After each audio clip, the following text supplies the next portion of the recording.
Break everybody off before I break down. Too much on my plate now.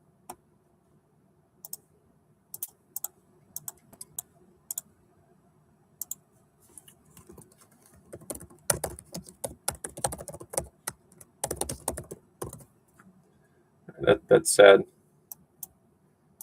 Webster is one of, if not the top chess programs in the country, and they don't have a team anymore.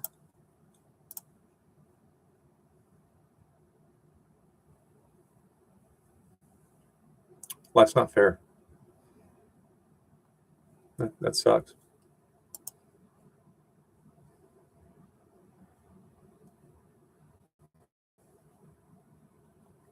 But it's business.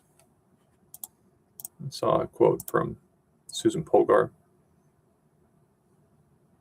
that would be similar to Alabama shutting down their football program. No, it wouldn't be, actually.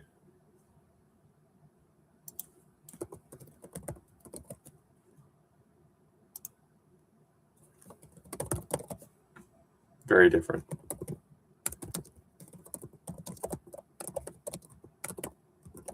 Even though Alabama isn't quite as dominant as they have been for most of my life, the big difference and why Alabama will never shut down their football program, yet a lot of chess programs are going to be shut down as the world gets more uncertain, is that's how many people show up every week. So, and I'm not saying an Alabama quarterback is better at what he does than a grandmaster at what he or she does. I'm just saying that's life. So they're absolutely not comparable.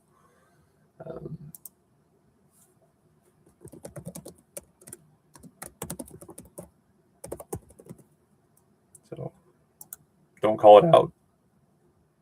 That was a sad, sad, sad video. Daniel's last words. Sad. Don't call it out. I'm not saying you're wrong. I'm not saying it's not important that women be protected. I'm saying don't call it out. And it's your call. It is your call. Chess was originally intended to get me through the pandemic without an ankle bracelet or an overdose. So anything extra with chess, great. I don't care. Ever since the Shahadi Ramirez thing, I have to listen to a 5-minute spiel on ethics before every over-the-board game. Smart people tend to struggle, just like Ms. Polgar's statement. We wouldn't shut down Alabama football, and I know what she meant. She knows what she meant. But just the fact that comparison comes to mind is a problem, and it's why you'll never sell chess to mainstream America. She knows Alabama football makes a ton of profit, merchandise sales, TV deals. She knows the difference. Still, because she loves chess, that comparison is natural. It's not. It's not even the same.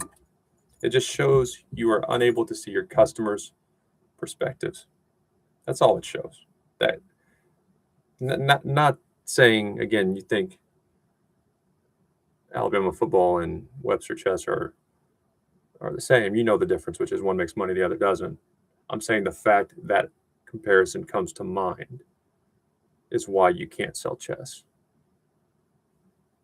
Because you care. Nobody else does, except for maybe weird exceptions like me who are interested in it. I don't care about it. I would prefer American chess players do well as far as chess growing, as far as if Webster has a program or not. I don't like, talented, hardworking people having their hobbies stripped away, but I don't give a shit. And I especially don't feel sorry when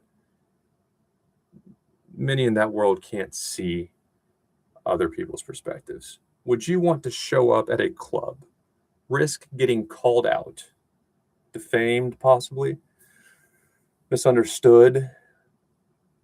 Even very smart adults in chess are going to lose a lot for a while, at least a year, probably more. I'm talking that's if you're genius.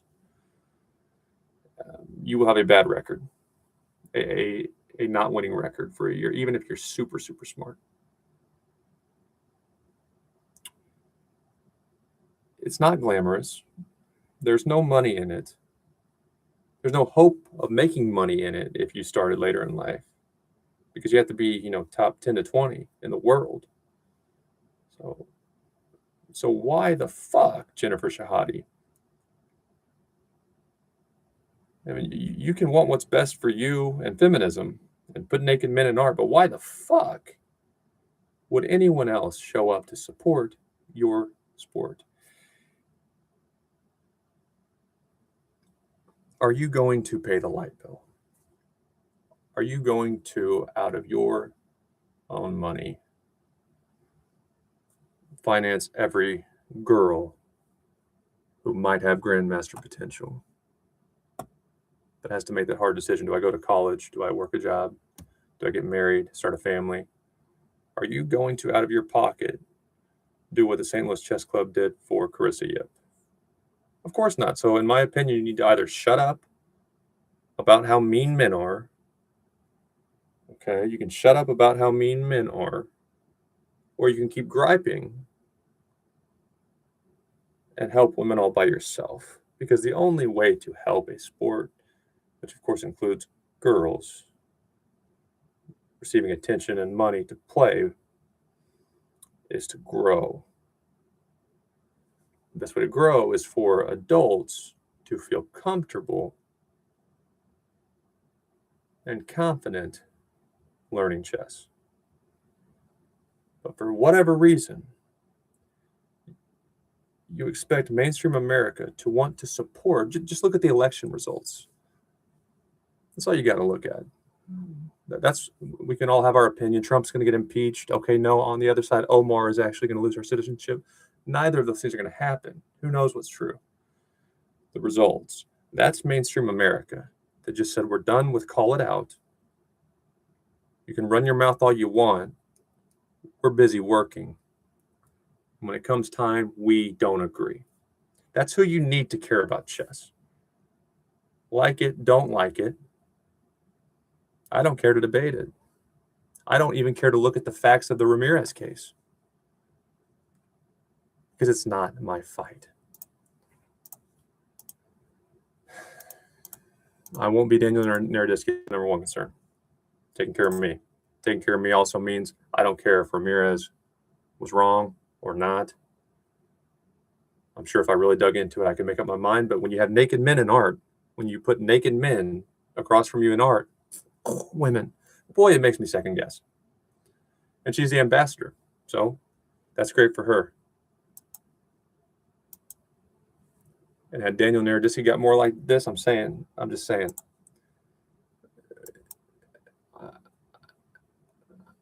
I'm not sexist by any means, but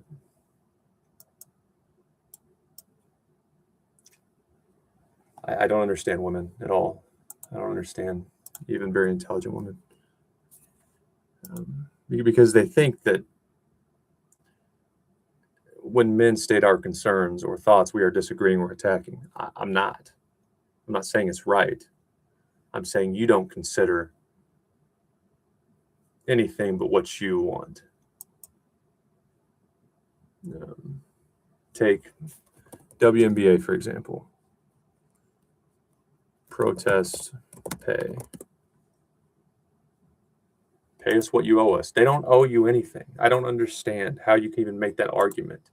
I wish the WNBA brought in the same revenue the NBA makes. But the only way to fix that is more or the same number of people would have to support the WNBA as the same percentage of society who wants to watch LeBron James dunk behind his head. That's not fair. But it is life. So I don't know how you can protest that. You have no logical argument. You are that same percentile of athlete in what you do as the NBA players. But the difference is more people want to watch the NBA. So though it might not be fair, depending on how you define fair, you don't have an argument. They can't pay you. You're not.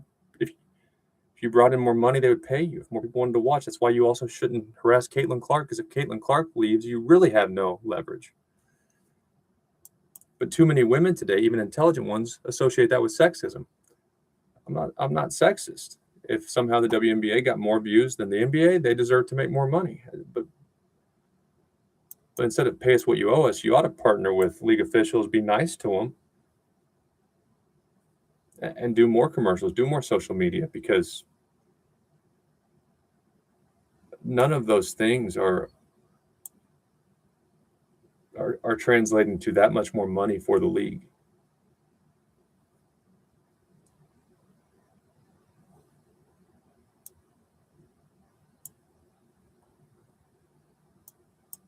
I just don't get it. I don't care to get it. Now, Jaylen Brown just got fined $50,000 because he was criticizing the refs. Similar, levels of frustration, anger, emotional outbursts. But on stream, he's before Jaylen even shows any frustration, Jaylen has a bunch of clips ready. This is the same move I made here. And earlier in the season, here are all the guys who didn't get called for it. Here's where you cross the line and you start getting called for push-offs.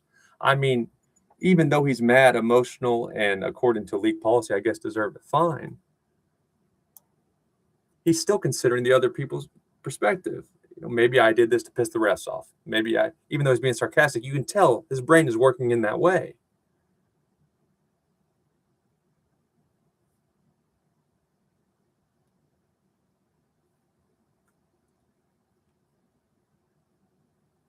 And in most industry, I think I would still prefer a female boss, but there are some topics where I just can't even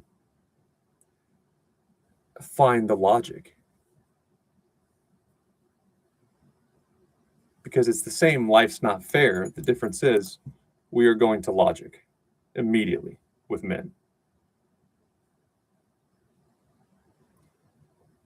But when it's the WNBA, it's pay us what you owe us, while not being profitable. Or mentioning Alabama football and Webster chess when the issue is money. If the issue were talent or performance,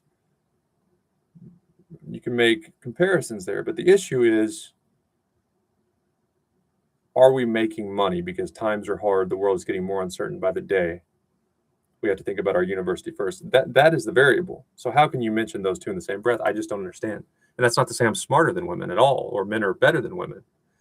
It's just fascinating how in some areas, even the most intelligent women can't get their brains to do it. While arguably less intelligent men on the same topic, such as pay or bad calls, men are already here. I don't get it. But I got into chess during COVID lockdown. I'm done. If I can't make statements like that, and in part I'm kind of out there and saying those things so I can get banned, go ahead and ban me. Better now than when I'm 38, because that's just the truth.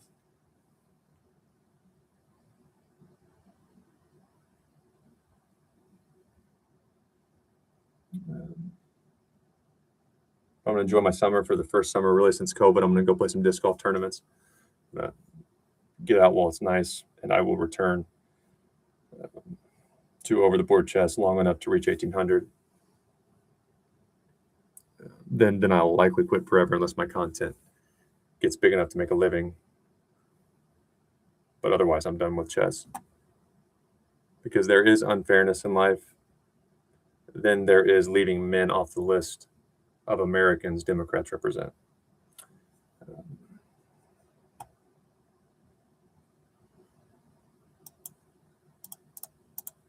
And I have a problem. And this is one of the strengths of women, in my opinion. Women would never sit in a phone booth as much as I've sat in a phone booth, just half awake, playing unfocused chess. Like, men are more emotional in that way. I feel like I'm working toward the goal, even though I know I'm not. There's my password length if you want it. Hack my account and lock me out, made me happier. So, strengths and weaknesses, but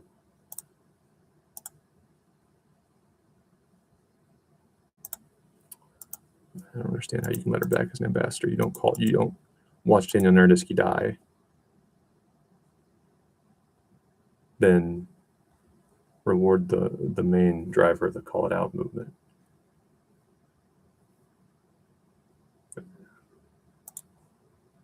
And they're cheating. And they're cheating. Another problem. I hate this. I ever did this to myself. So that's within one day. There's 2 cheaters. Which it's amazing how consistent this is, though. Because once one reaches 2,000, who cares? If you care about your online rating, which is the only reason you would cheat because it's not making you better to cheat, why on earth would you cheat at 2070? You would cheat when you're stuck at like 1980. I can't get to 2000. Every time I get close, I go back down. That's when you would cheat. It's a milestone thing. But 2100, who cares? If you're already 2000, it's not that much different. Like, why do they all cheat right in this range, like 2000, high 2000, nearing 2100, and just barely over? That's when you get all the cheaters. It's amazing. But though I take accountability for my actions, my worst spirals, it could have been someone cheated, and I need to go on a walk. I need to reflect so it doesn't get in my head, because then the next game, I'm kind of thinking about the last game going, how long did it take you to make that one move? And I can't remember full games, but I can kind of remember like patterns, how the pieces were going and stuff. I'm just like, that was pretty good for this level in a blitz game. But then I make an error in the next game. So yeah, it's my fault for not compartmentalizing or taking a break so I'm fresh for the next game.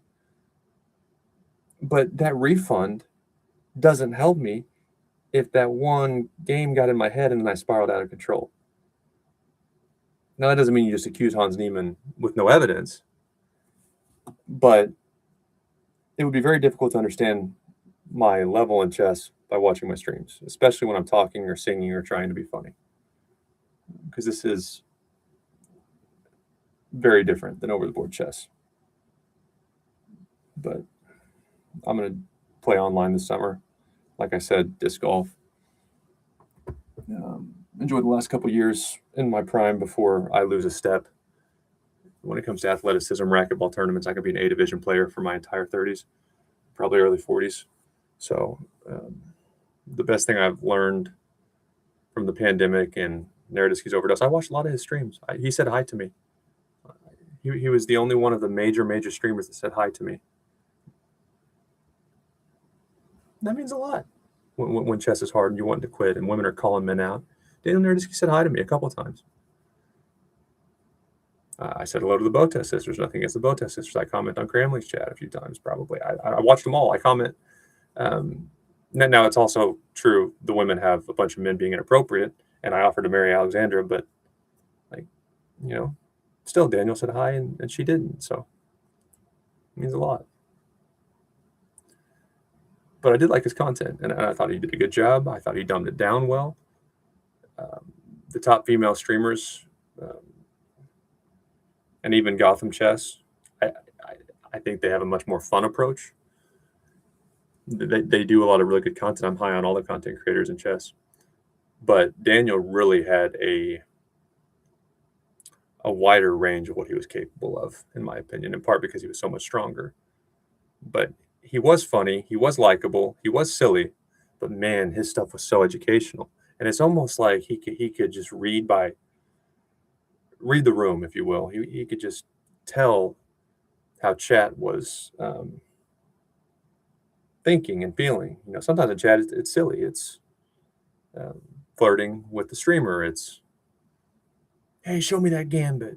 And then sometimes it's very deep, good questions about positional chess. And I just feel like Daniel was really good at all those intangible things, meaning you couldn't really teach it. He didn't scare people away. And some of that could be just passion for chess, but I'd say a lot of that is just an intangible teaching ability. So like, I don't really give a shit. I'll go disc golf and enjoy my life a little bit. But we hear Steve Jobs or Elon Musk, Kevin O'Leary from Shark Tank, how important it is in business to be focused and not waste time. And after COVID lockdown, we were forced to waste time. But I've dealt cards to a lot of people, gotten perspectives,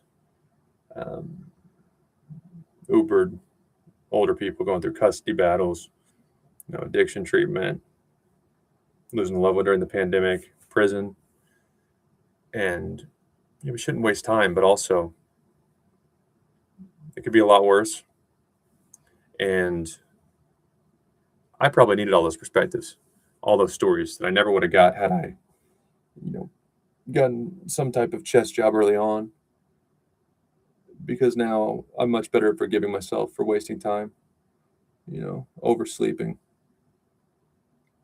trying to enjoy life a little bit. And I don't know if I'll make it in business, especially not as an entrepreneur of some sort. This is not entrepreneurship. This is content creation. They're not the same. This is a good middle ground for me. It just really is, because there's structure, but I have a lot of flexibility too. I don't know if I would make it in entrepreneurship or even corporate, because I don't care that much. Maybe at times I could get that competitive and cutthroat, but you disrespect me, I want to ruin your life. You disrespect me, I want to make exceptions to my policies and the law because I can. I just don't give a shit. I don't like, it's not more than a game to me. When I was a kid, I played Pokemon. And the only way you could hurt my feelings was to ground me from Pokemon. You could, I went on a few dates when I was in high school, of course. And the couple stretches I had, a girl I was seeing consistently, I wouldn't give. Can't watch One Tree Hill with Brittany. I don't fucking like that show anyway. And honestly, I think I like her ex-boyfriend. I like them both, so I think they should probably get back together. Play baseball with them. I was never into anything that much, but even I think I even played a little bit of Pokemon in college. I didn't tell anybody, but like, cute girl, going out with friends. Senior year, don't you want to go on some type of spring break trip? Like, if you take away my Pokemon, I'm gonna be pissed, Mom. I'm gonna be so pissed. I drove to a lot of college football visits. I was like low in Division II, good NAIA, kind of on that line. I could have, if I wanted a scholarship, I could have walked on at the big Division IIs, but I probably never would have played. I wouldn't have got a scholarship. But my dad wanted me to go to Northwest Missouri State, or just consider it at least. So we went to Avila, we went to Benedictine, we went to several schools. But we went to Missouri Western and then Northwest Missouri State. And I would have been a preferred walk-on. And I'm just looking at these guys. I'm like, these guys would eat me alive. Fuck this. But I also just wanted to play Pokemon. My dad wanted to check out the program. And a lot of those trips, I'm just thinking, I wonder if I could be a gym leader before my dad completes the drive there. I like Pokemon. So, and when I was a little kid, I would go to my granny's. If I was grounded from Pokemon, and the message wasn't passed to Granny, I'd take it over to my granny's house. How was Dayton? It was good. I just played a lot of Pokemon, but what? She's not supposed to be doing that. Oh, Granny, no. I'm grounded from that.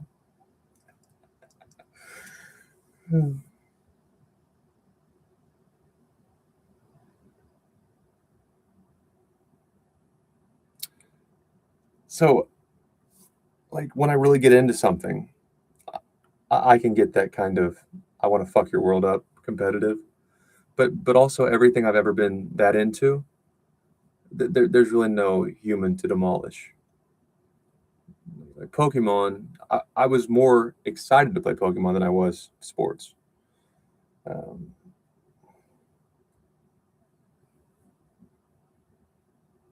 But I can't make business more than just a Pokemon game in my head.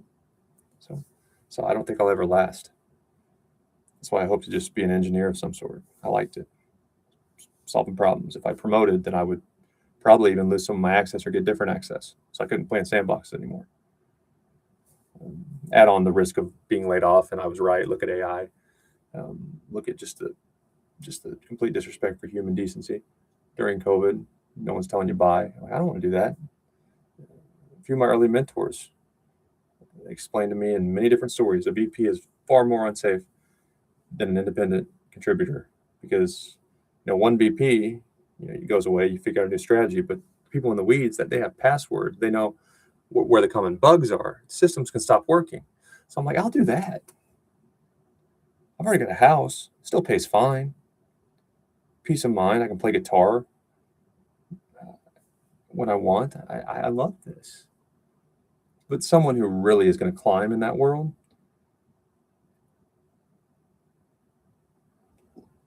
is convinced about the company's mission. What separates that organization apart from others? When in reality, in my opinion, you're just lying to yourself. You would have taken a better offer at Amazon had they tapped you on the shoulder earlier, or when the timing was right. I just can't in my head go from the logic necessary to succeed in business and crush competitors, and I can't combine that logic with the emotion necessary to believe I'm doing good for the world, that I'm doing any more than just making a family money. Like, I would never have that Carlson type attitude, and no one's as good as him at chess, but there are some people, they just don't have the talent or the technical understanding of chess. They do have that similar type of hatred towards opponents, and I just can't do it. So I'll probably just be thankful for chess. And dealing cards is great for me. I can't say what I want, but I would happily delete any social media. That might be a bad look. I think this is the future. It's not going to be a problem to be on social media, and you can help employers get eyeballs. But I'm kind of on my own under the guidance of other people, so I don't completely go crazy. It's good for me. It's my table. My name is on it. But if I don't know what to do, or if I mess up, or if it's a new game and I'm just getting used to it, hey, I don't know what to do here. That's no problem. If you ask me twice, Dayton, and it's a weekend, I don't have time to explain it over and over, but this is what you do. Here's how this works. All right, got it. Thanks. Yeah, just make sure you call it out, because if you don't call it out and you mess up, then that could be my license. It's great. But that's not the type of mindset that crushes people.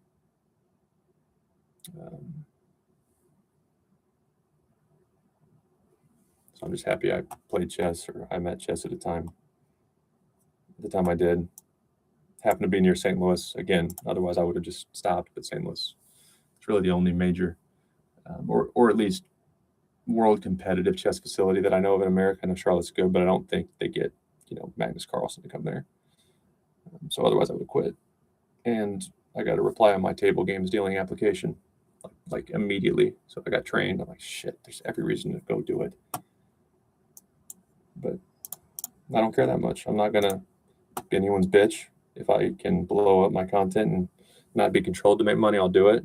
But I'm not going to pretend to call it out is okay. I'm not going to pretend I understand how you can have sympathy for Naroditsky and then go call men out. Well, because Naroditsky was innocent and that man's guilty. That's not your decision to make. That's not your decision to make, because Kramnik thought Naroditsky was Alejandro Ramirez. That's probably the best way to put it, which was a total accident, to close this rant. How convinced Shahadi was that Ramirez needed to go is how convinced Kramnik was Daniel Naroditsky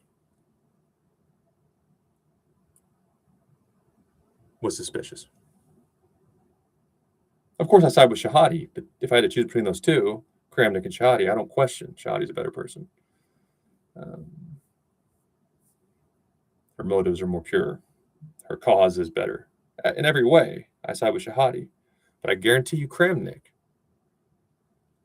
and some others could argue why he was right, and his actions were just as moral and just as good for chess by attacking Naroditsky as Shahadi for Ramirez. So my point is, One person, one unelected group of people can never be the judge, juries, and executioners, ever. And that means, like, I was at work when I saw the post about Webster on Facebook. I doom scroll a little bit. And on Polgar's Facebook page, I saw it. Underneath that, there was another statement. These concerns were raised, but U.S. Chess declined to handle them. I'm like, whoa, whoa, whoa. I'm not saying you're wrong.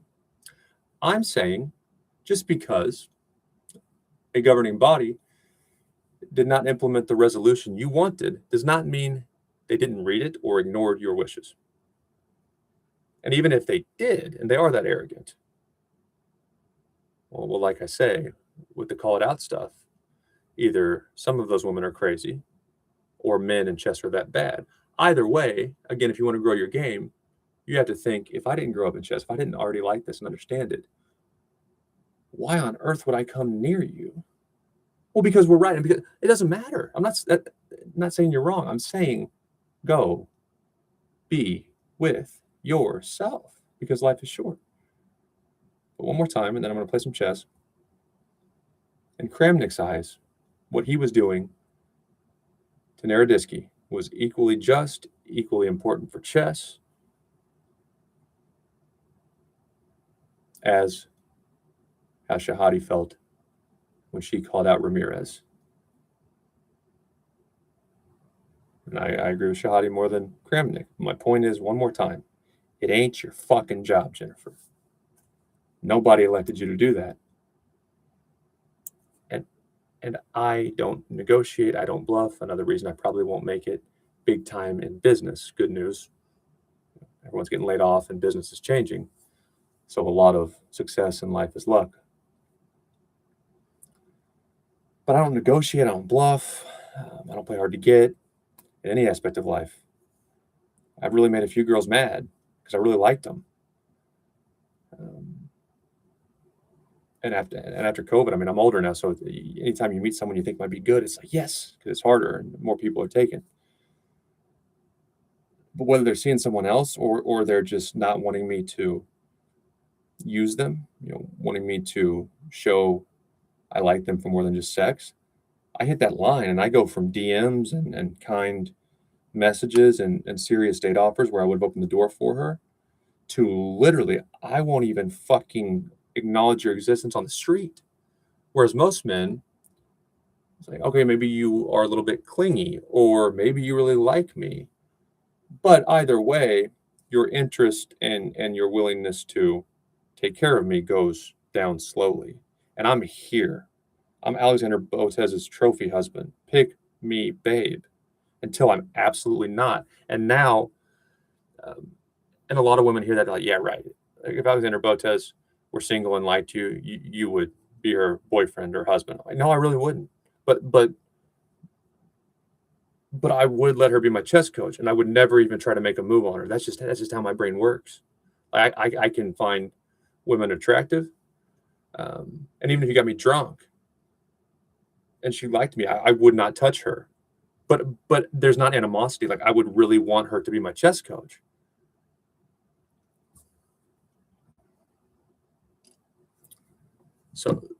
So I really don't bluff. I really don't play hard to get. Sometimes I will say, my boiling point is here, and sometimes, and I just know, because we can tell a lot about a person or organization based on how they treat us when we're nobody. But once I hit that line, Hans Niemann, Tyler won, Naroditsky's dead, don't offer me anything. Because if I were in that position, I would offer you, I'm serious, I wouldn't even mean this sarcastic. If somebody moved to a new city, oh, you're good, Nova, you're good, baby.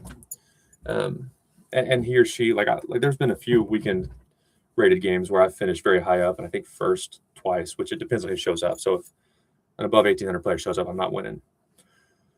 But still in adulthood, even though that's no good, I am working at night. I am playing online chess. I'm addicted, so I'm not sleeping. Got a dog. So I'm not fully focused on chess yet. I'm pretty much going to beat under 1,600s most of the time. And if you're under 1,500, I'm just going to beat you. And as an adult, like, there's probably some potential there. So if I were running a chess company, even if the guy was a convicted felon, for real, I would say this is in no way a job. This is in no way um, you representing our brand. Here's $1. You exist. And I would walk away.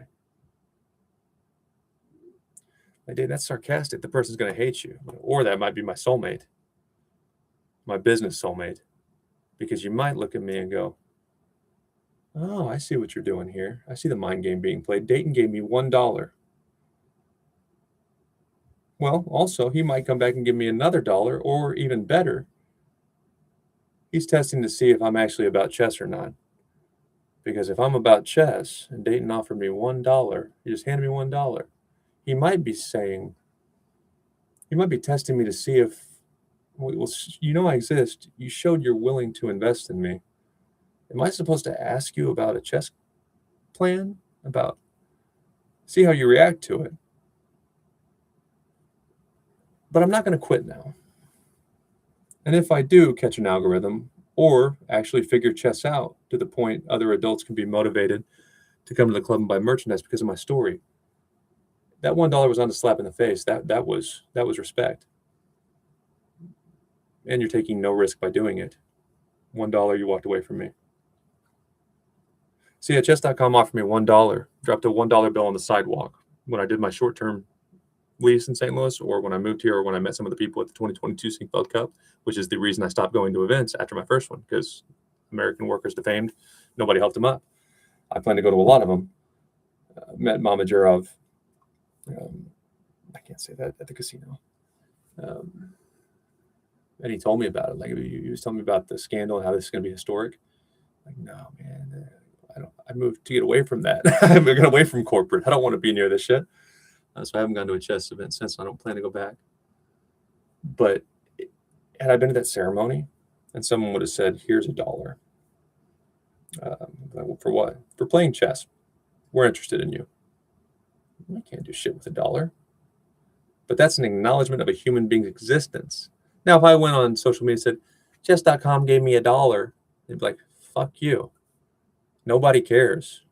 They sponsored, Jules Gambit, Emily Plays Chess, and all the others. So it's not like it's any type of commitment or brand deal or support for the outrageous things I say on the internet. But it does maintain the possibility I help you down the road. And there's a 0% chance for $1 million now I would help them at all. Even if it's something I was already going to do, like show up at the club and wave. Hey, there's an adult. Here's his rating. And Dave, would you like to briefly tell your story? Yeah, I got into chess during COVID. Chess.com is great. Here are all my videos. I stream on YouTube. Bye. That's 5 seconds of my time you will never get for $1 million when $1 could have got it for you. It just doesn't make sense to me why people don't think that way a little bit. Too worried about getting burned, probably. It's natural. But either way, I'm doing this alone or I'm not doing it. Gonna enjoy this summer and get my over the board rating to 1800 after the summer. I might completely quit after that. Okay. Before I do quit, though, what the fuck am I supposed to do? Doesn't matter. Doesn't matter a whole lot.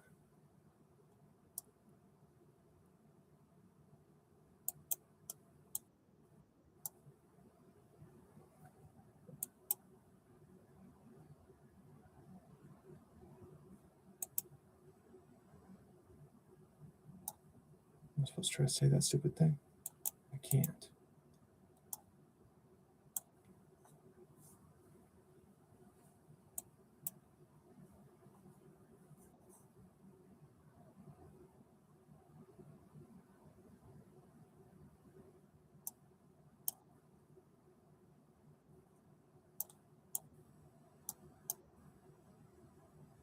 Okay.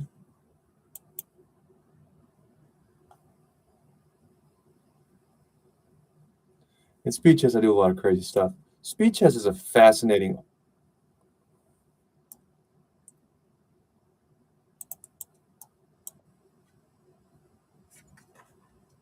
Yes, ma'am. How's my puppy dog? Is you so pretty?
can do that, right?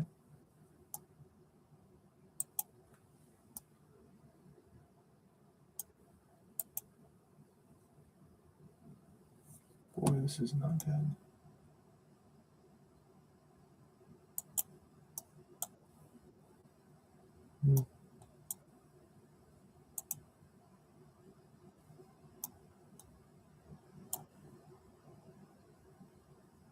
Yeah, jackass.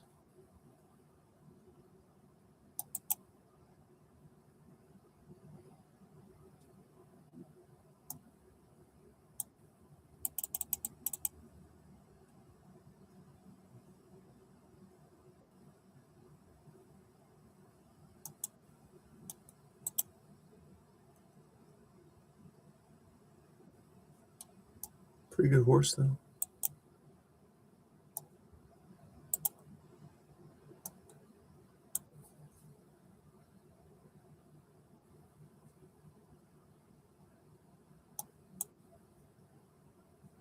That was slow.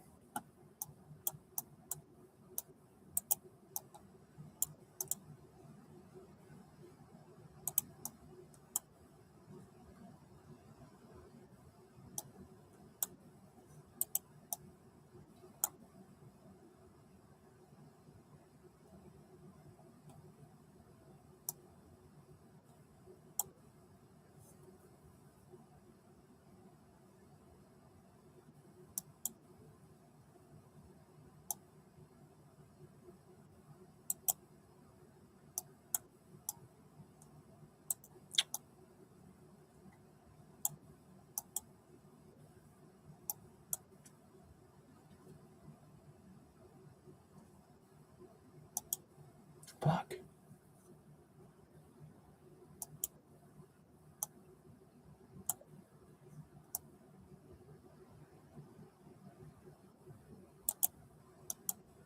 Asshole.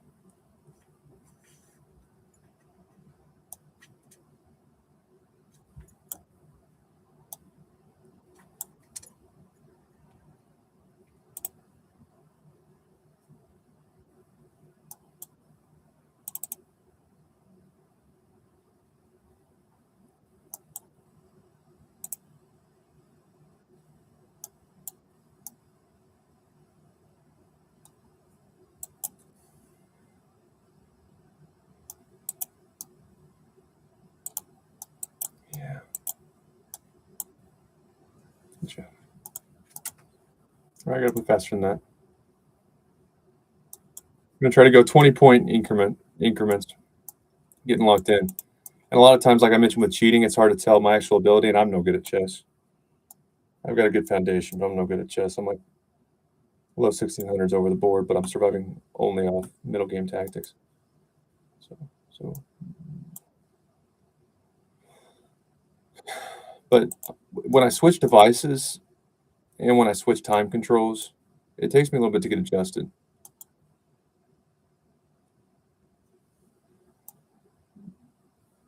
Sometimes I talk to myself like a lunatic until my brain gets adjusted to the time control. You might see. You might be seeing pretty soon. All right, jackass. I'm more gifted.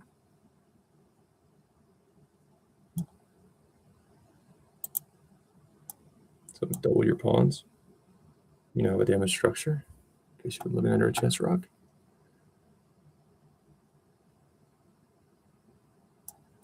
And my king is safe while yours isn't. This will be fun. It's everything they warn you about. I'm more talented. The odds are I'm better looking.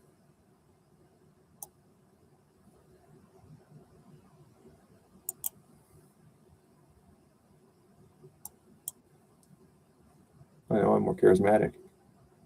No question about that.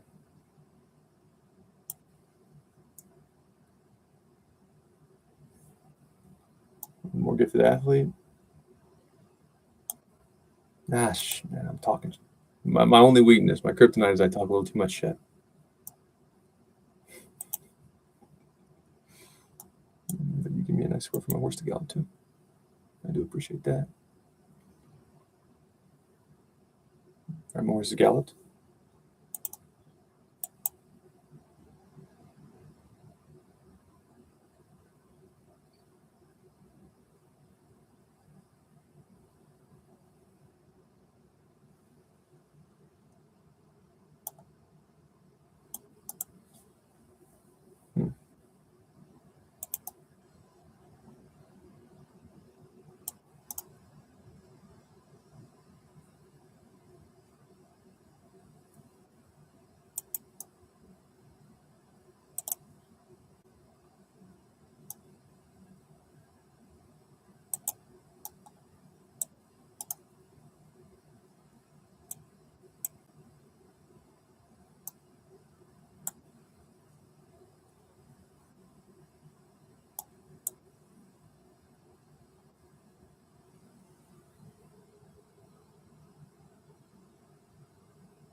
seconds. It just didn't feel right.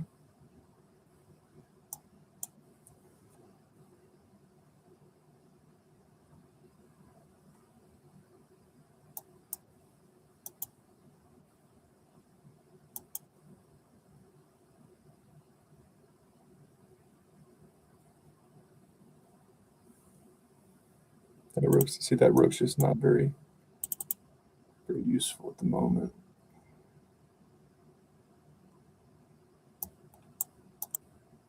But I gotta wake up and pay attention to the clock.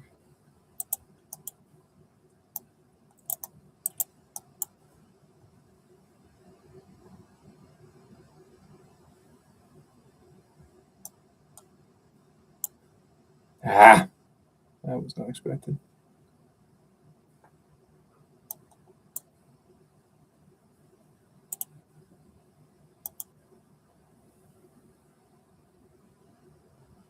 Okay.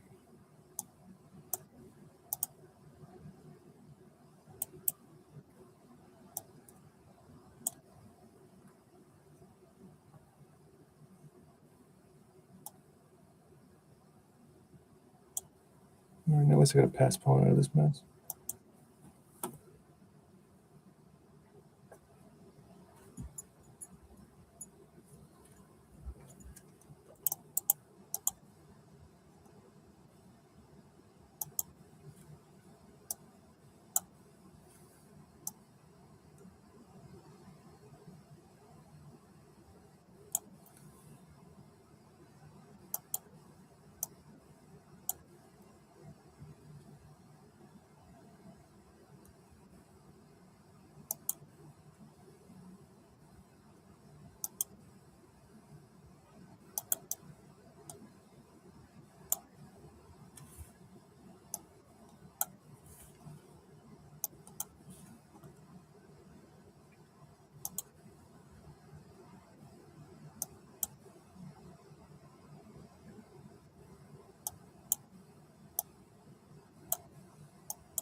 Oh.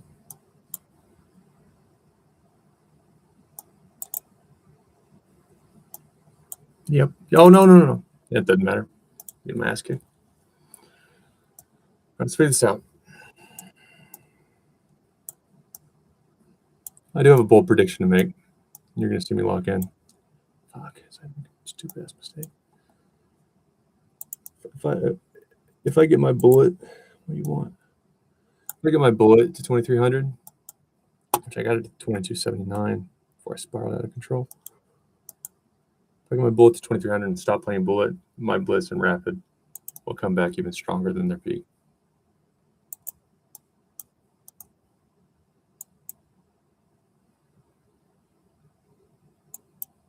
Back.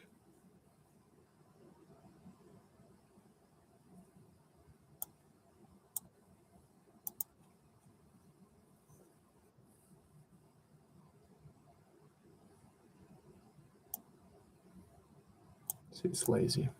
It's so fucking lazy.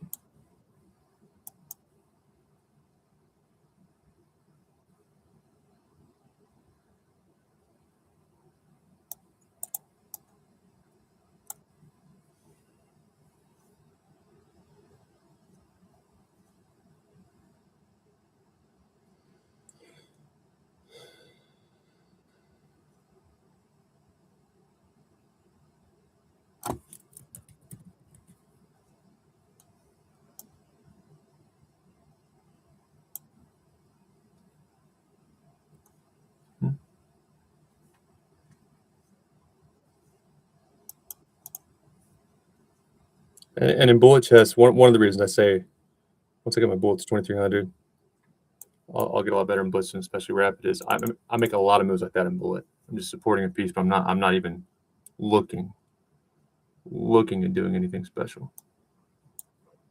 I'm just making it easy.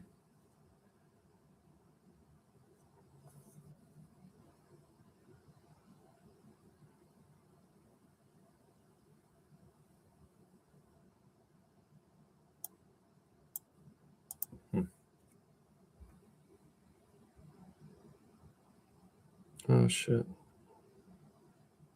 That's a bad job. The king of support will check. I guess it's okay.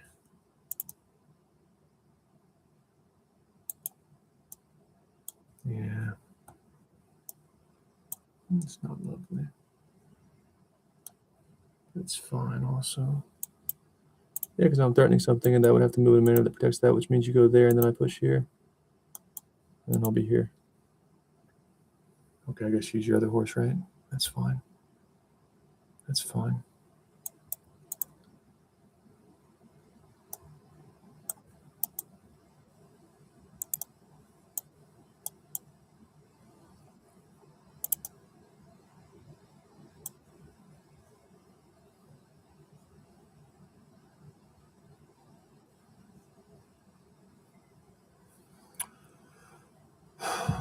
Okay.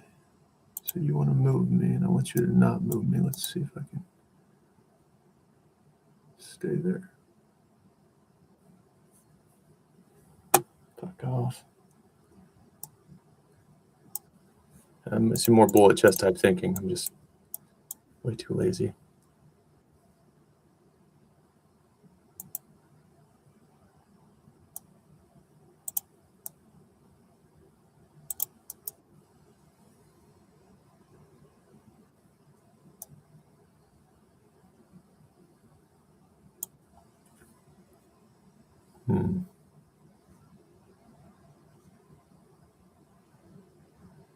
It's pretty annoying though.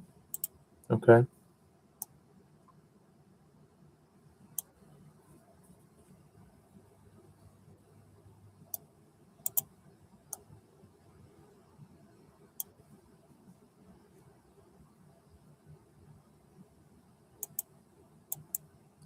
I'm trying to win it.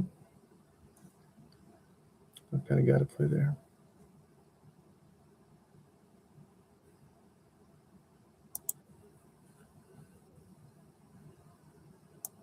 Ah, shit. We're doing it.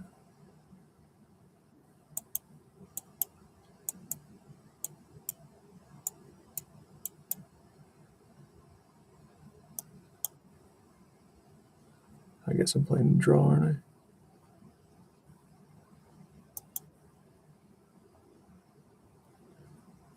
I? I think a knight move would have been the right way to do that.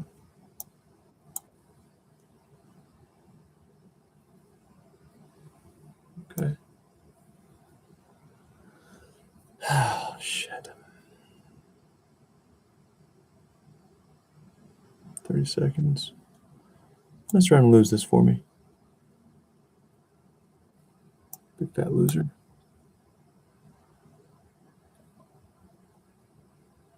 Figure it out, enemy. Yes, ma'am? Yeah, you know you're playing a draw now.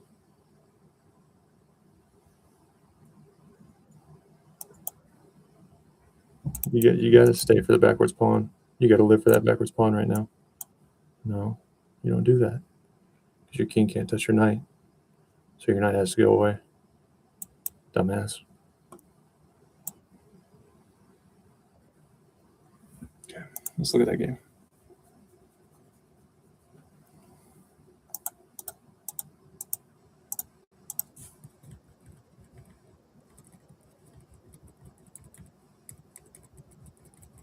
Try to get me some easy. I mean, I call them bullet moves, but because that's how I play bullet. And I would be a fascinating project because I have just broken online chess down into tiers, and I really haven't even done that. I've just recognized when I start losing too much. I'm talking way before I was any good at all, like, well below 2000. Which my most frustrating period, I wouldn't say the most likely to quit because there were other variables than just the difficulty. There was life variables. But as far as just like chess becoming frustrating, I remember in my old apartment sitting in my dog park with Nova. It was somewhere in the 1500s, and I was just mad at the world sitting in my dog park. I had a few friends in my old apartment, and I would intentionally not make eye contact when I was playing chess outside because I was just so mad. But after I got past 1500, I don't think there were any other plateaus that were quite that annoying. I'd have to look back. And I even journaled about it when it got really dark. Um,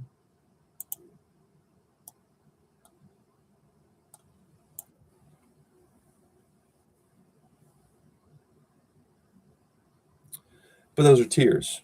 You get through a tier, and it's not like the tiers are going to be consistent for everybody. It's cowardly. Okay.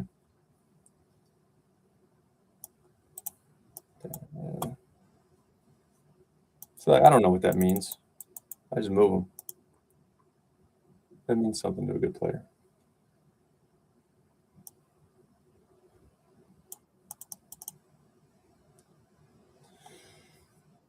But it depends on your playing style. On a lot of things. But still, everyone will find their own tiers. A lot of things in life probably work that way.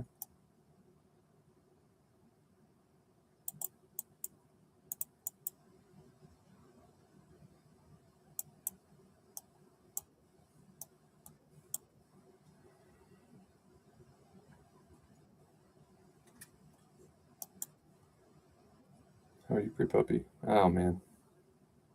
That's embarrassing.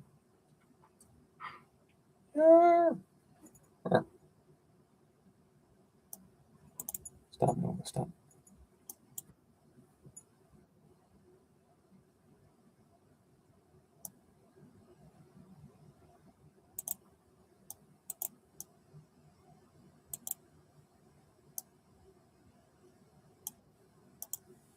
That's all right.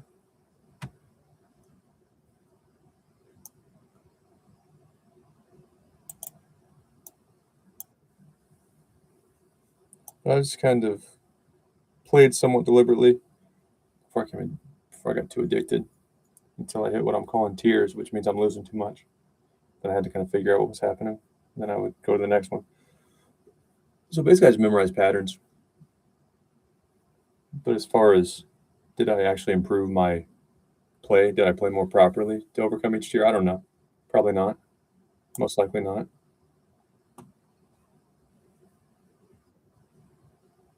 Nobody likes you.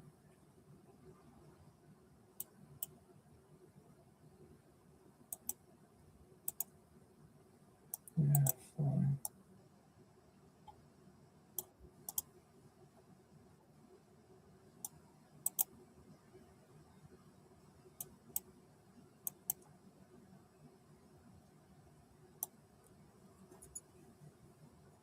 Move.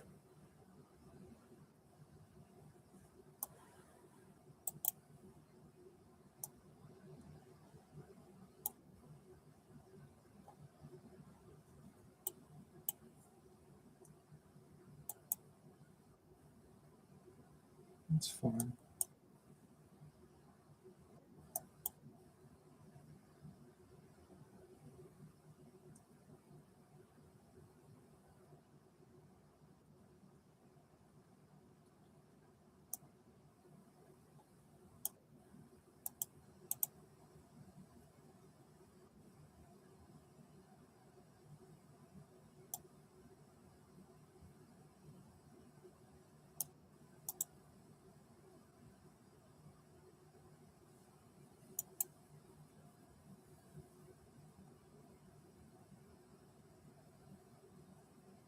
See, I'm way behind on time though. I got to use these 3-minute games again.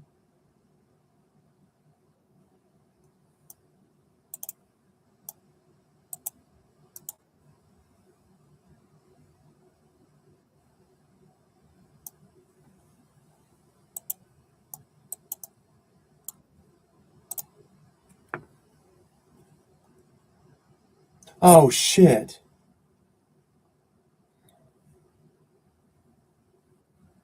Fuck.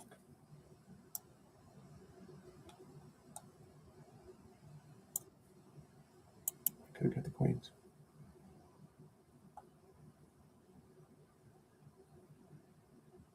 Or got the queen.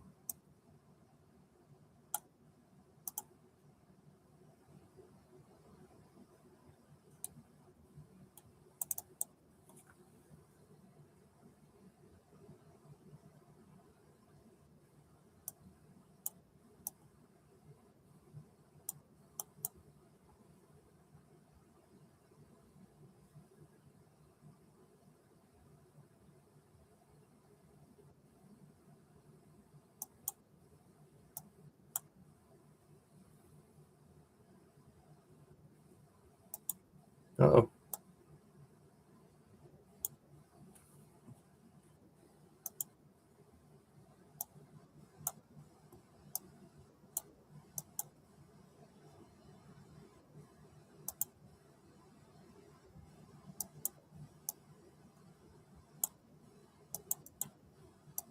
Shit.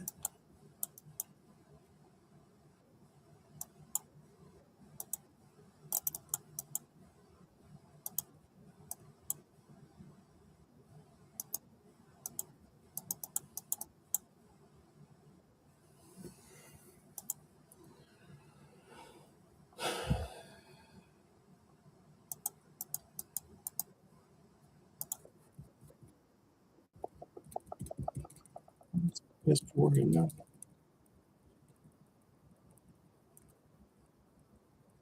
I'm not really analyzing no through. I'm analyzing the build that habit. See, like these things I should see in a hyperbolic game. Come on. I'm really analyzing just to make sure I don't play a million games back to back. Forces me to pause. Same reason I play cards at the casino instead of slots. Maybe 2 days later, I'll forget. I never got up to go to the bathroom. With tables or something more manual to stop me from fucking my life up. I'm serious. Gotta know who you are in life. As long as you know who you are in life, it's not a problem. Like President Trump passed something.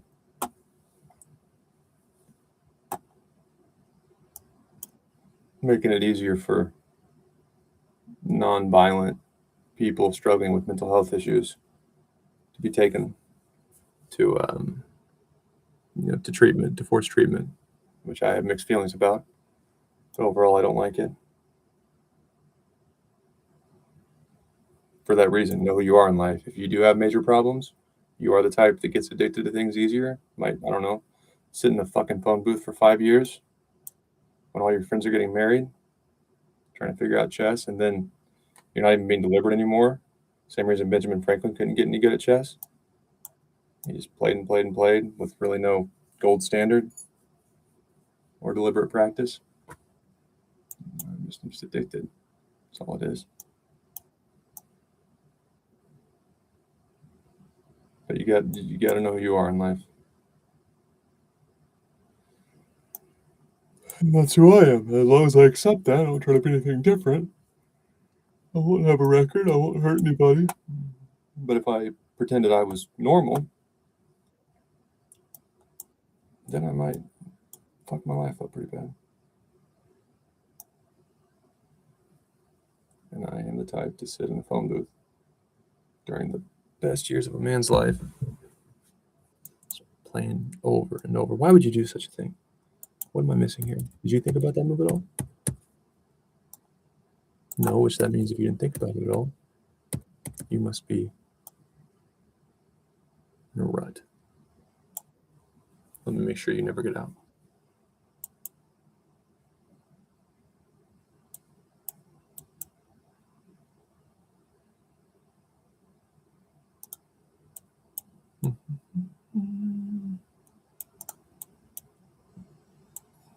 No, because then you're mated, so let's just do that.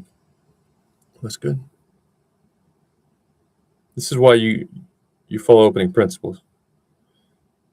Because one, that's an easy decision for me.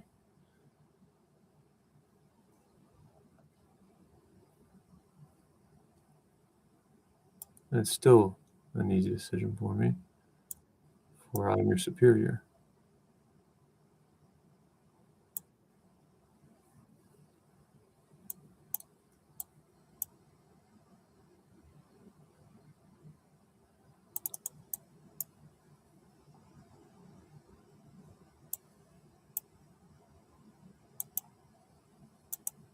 It's on a light square, which is why you're beat. Loser.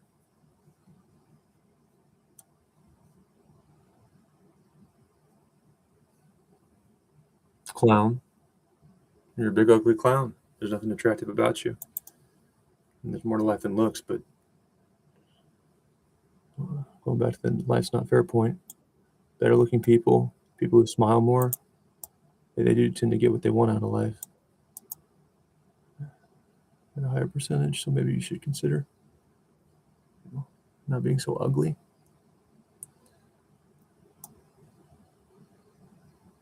That's all I'm saying. Maybe you should just not be so ugly.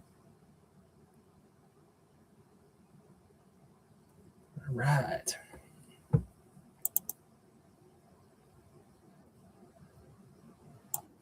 Meet your maker.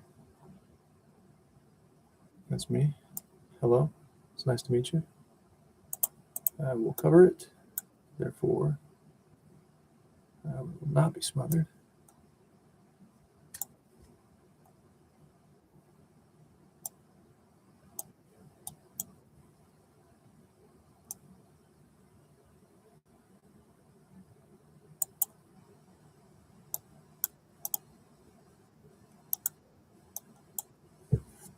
Ah.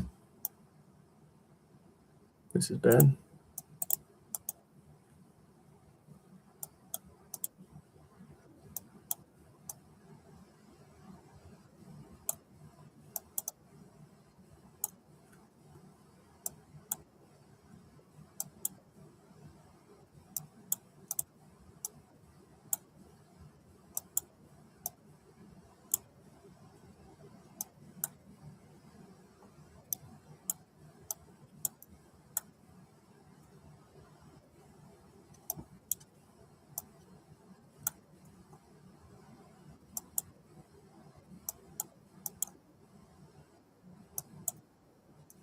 This is why you don't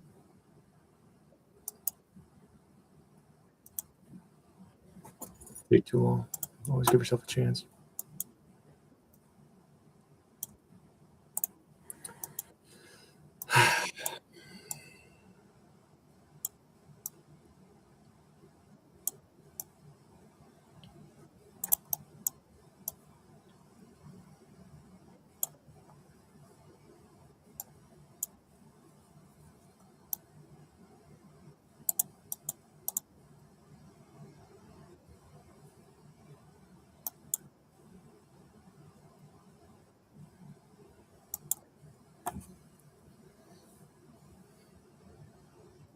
Hmm?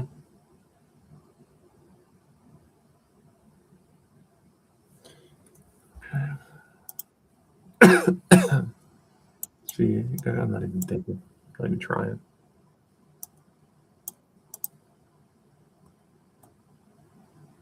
Pathetic.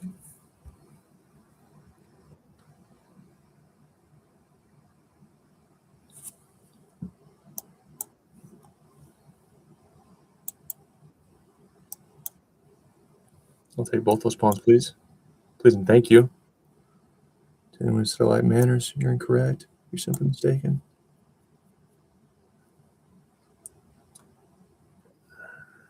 What do you want? You want love? We all want love. We all want to be appreciated. The difference is some of us do things to be appreciated, and others are meant to cheer from the sidelines.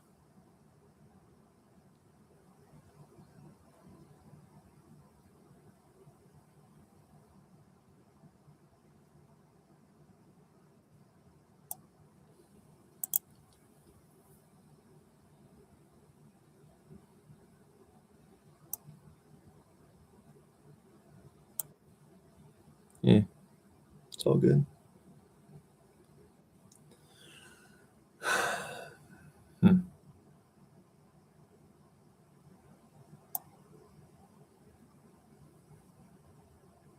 You want to block that in for real?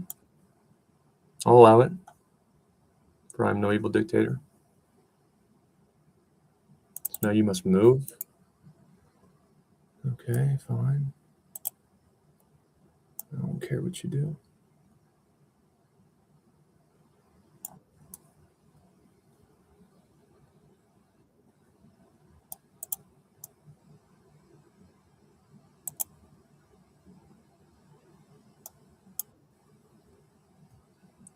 Yeah, well, I gotta pay a little bit of attention.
So I win too many games like that until I get locked in. I mean, I can't toggle back and forth between time controls with this shit.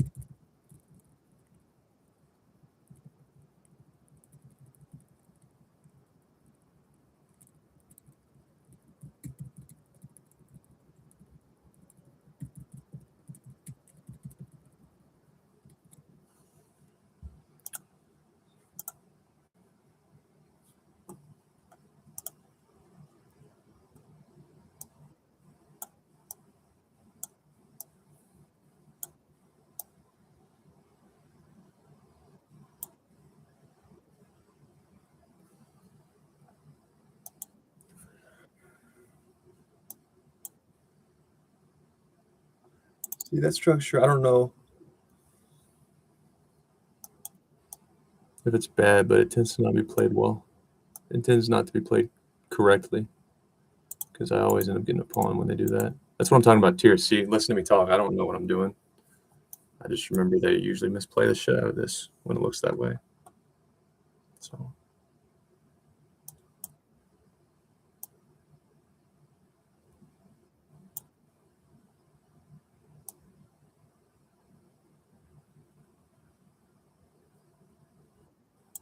clown. All right, let me go walk my puppy real quick.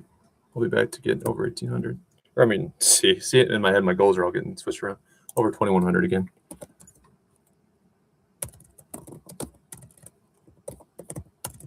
Okay.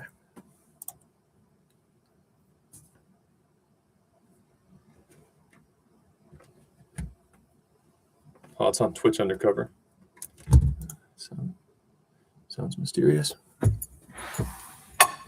About top 10 in spite of major setbacks and unfairness. More than the normal level of unfairness we all have to deal with in life. That's Hans Niemann, American Sensation and Future of Chess, top 10. And now things are going to start going his way a little bit more. So probably just number one. I'm an American. That's another marketing thing. It's not rocket science. Roll out the red carpet. We'll close down programs, whatever you want.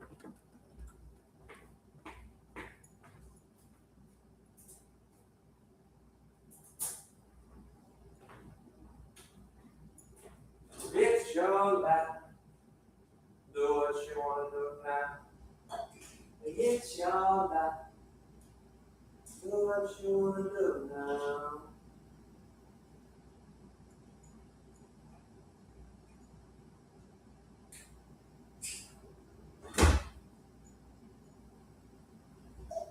No, let's go.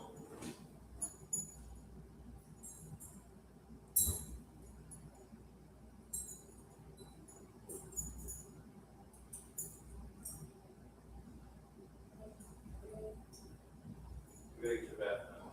You're dirty mess. You're dirty mess. Okay, you know what I'm saying? You hear me? I trust you make understood. We're a team, but at the end of the day, you're an adult. Not the micromanage your ass. You're rolling the mud, you're still getting after that gets you bath, all right? At your prettiest, you're the very prettiest, but at your dirtiest, you're just good looking. So roll the mud, go bath, I'm rolling the mud, go bath. Don't hate that. You do it to yourself.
She's a good dog. She's a great dog. Yeah. Look how my best friend.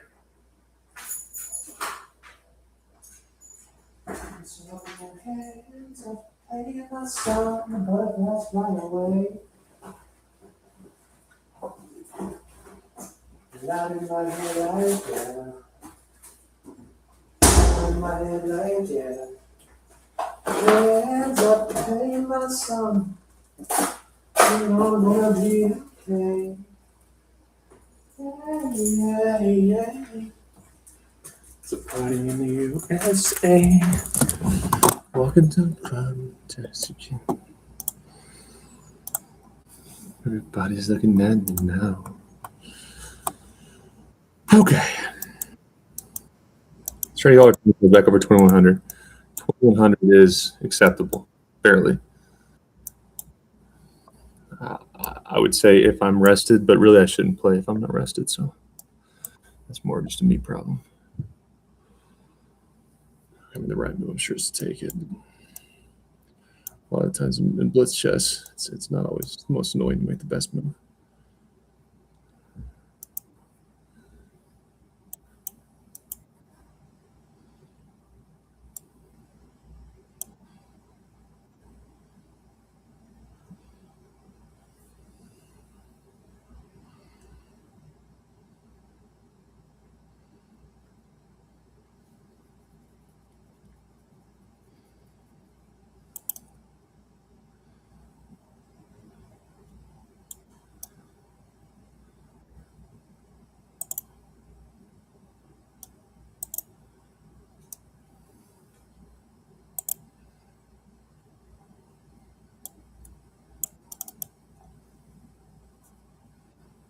What do you want, jackass?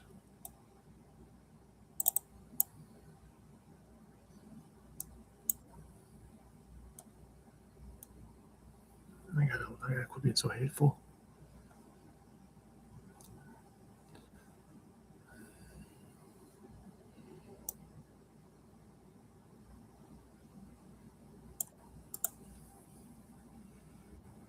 Okay.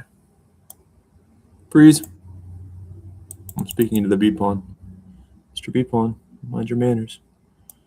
Don't you disobey me. I just double my pawns.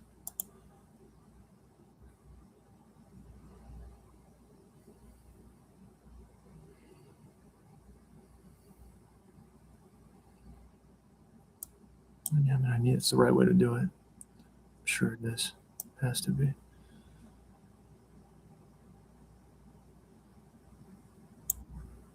Just look how lonely your pawns are.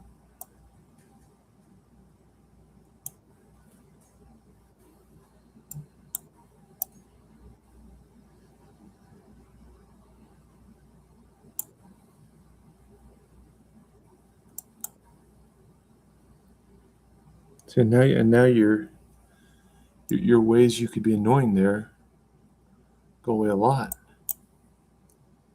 It's because you lack competence. That's the reason, in case you're curious.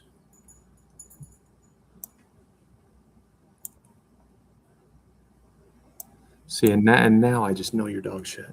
Because you gotta get the pass pawn before you go after these. You cannot allow me to do what I just did.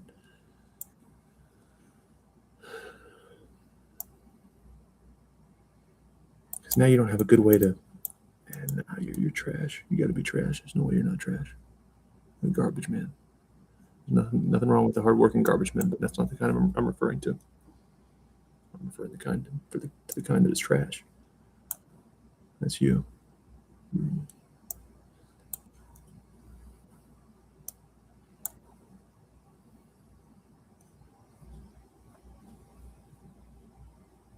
Back.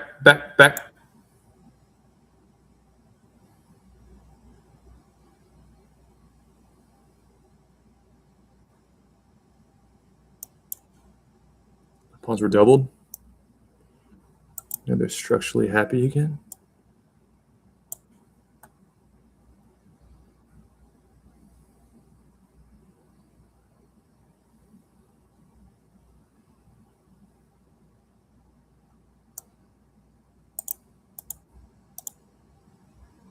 Right? How's it roll?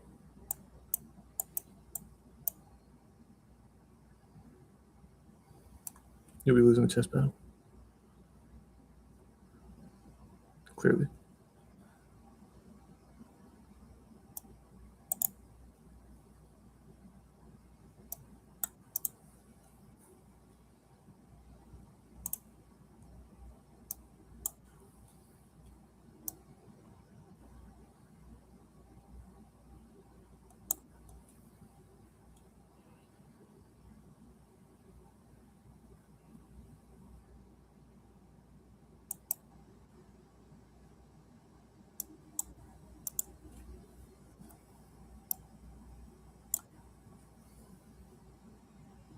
No, 9 seconds. Shit.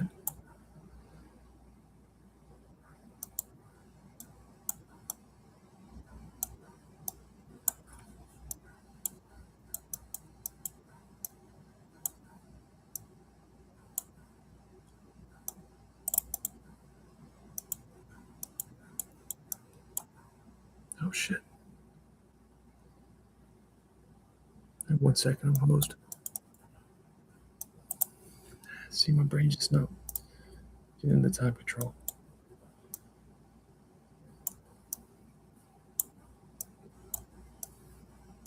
Sorry, all I gotta do is get to 2100. Shouldn't be that hard. See, those are my bullet moves. Break pawns a little too early, always, for a couple of reasons, but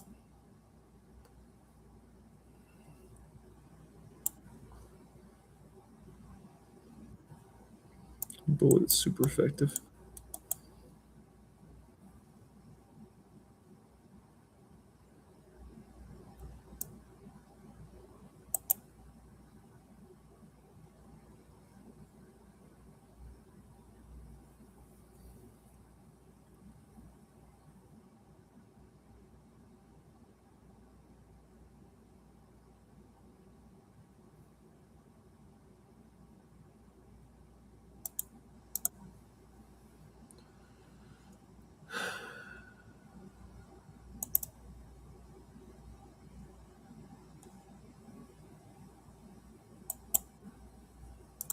Whoa, what is this nonsense?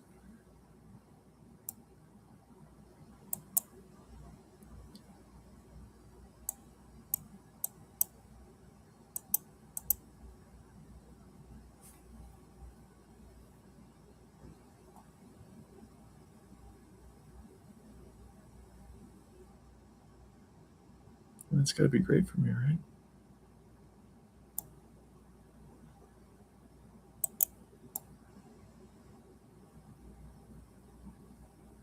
I really want that to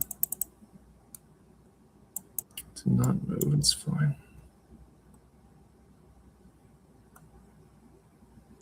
She can't come up. So you have to take. Okay.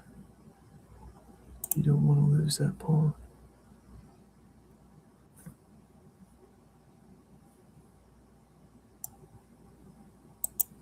Where's that thing gonna go? Yeah, nowhere. Nowhere. Great.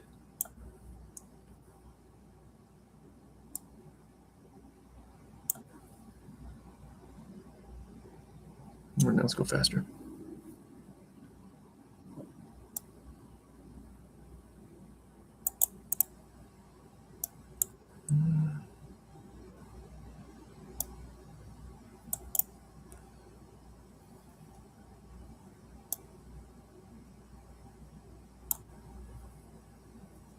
Okay.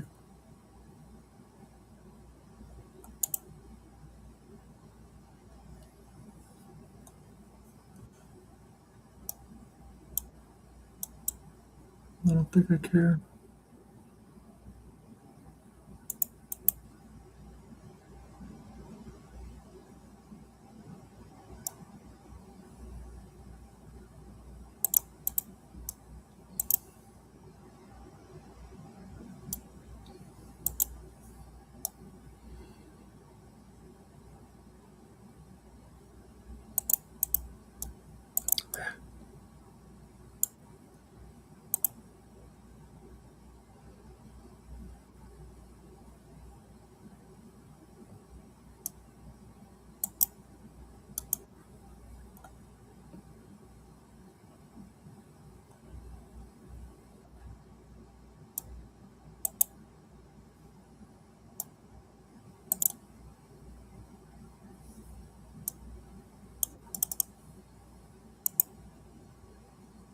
Just kind of want to do that anyway.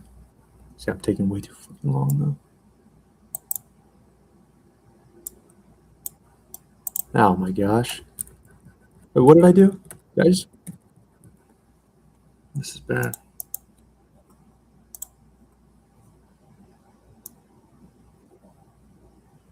Chiefs fan from Brazil. It looks like Bad Bunny was a good decision after all, Roger Goodell. That's why you're the commissioner and I'm just a boycotter.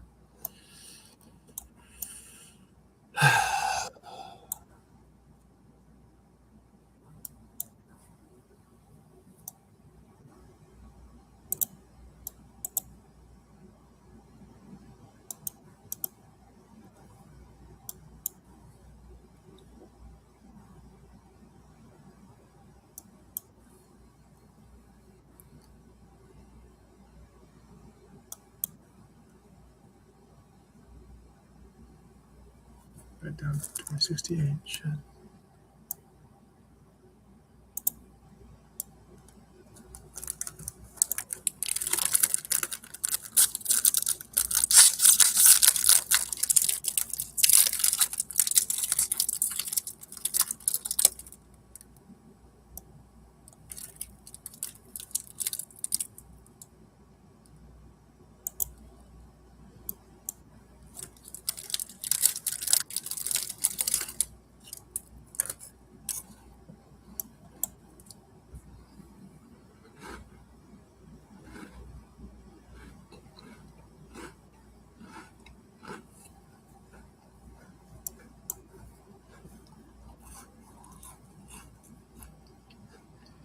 We want.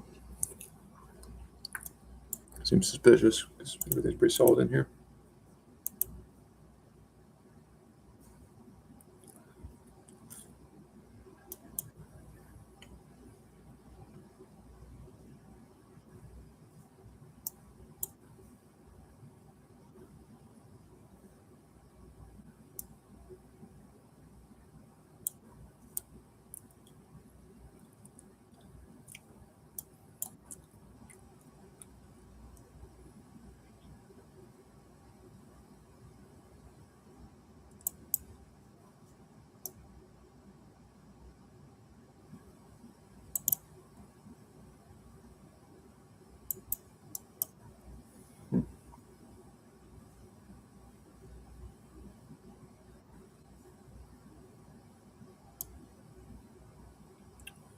Okay.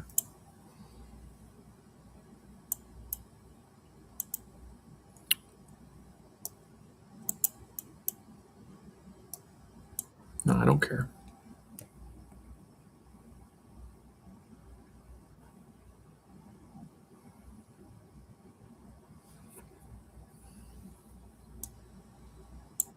Yeah, it's way too fast of a move.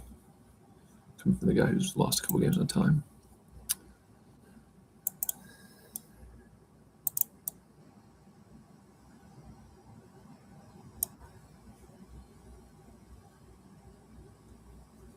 So you gotta take the horse, right?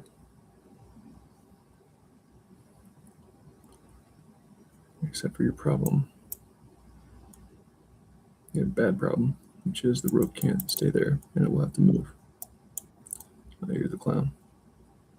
Enemy's a clown. Check.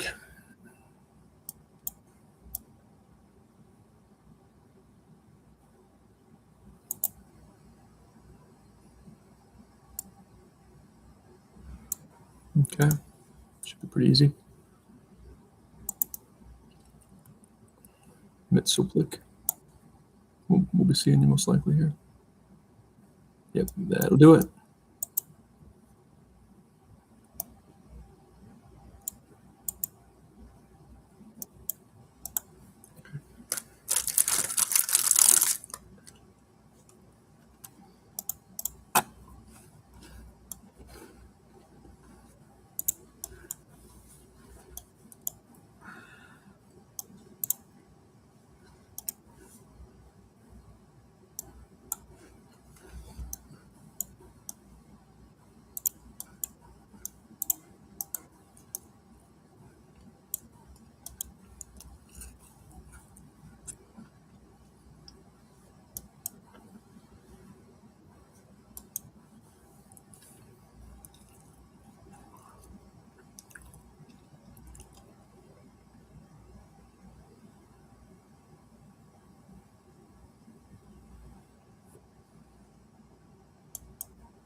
Move.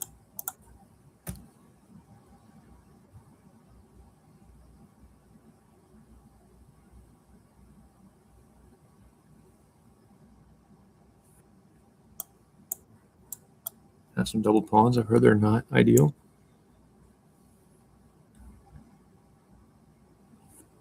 Okay.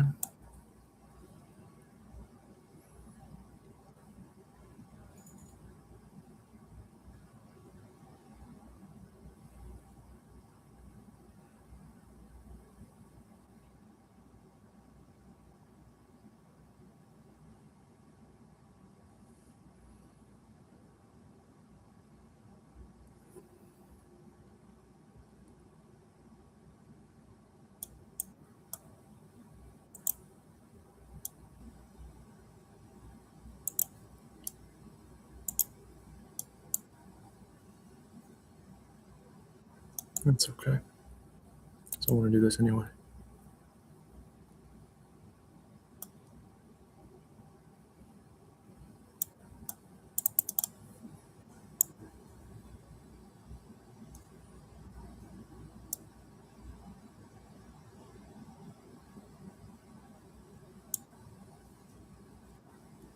Shit. What am I doing?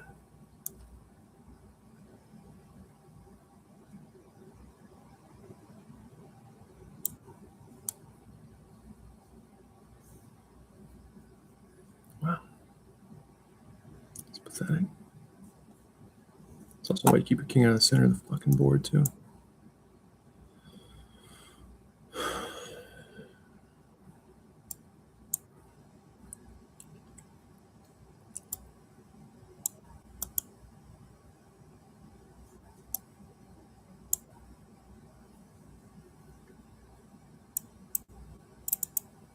Why does be kind of careful, though?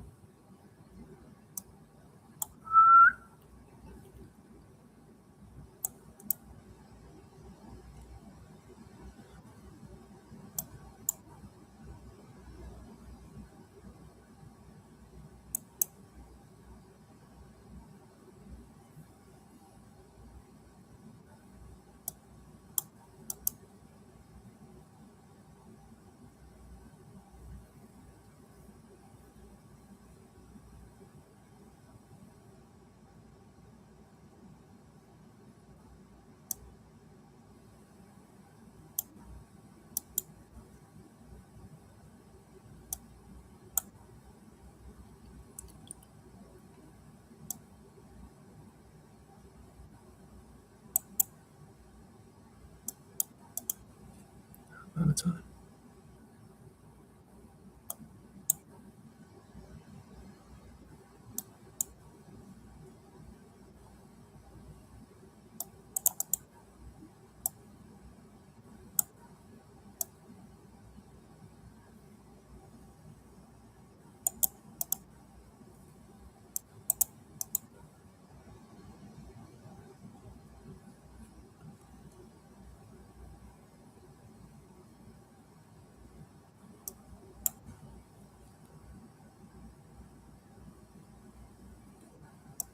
See how bad these people are? I mean, I'm falling asleep. I'm out of time.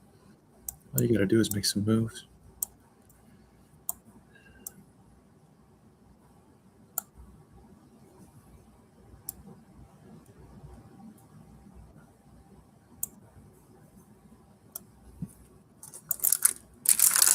All right, last time I'm going to do this lazy shit.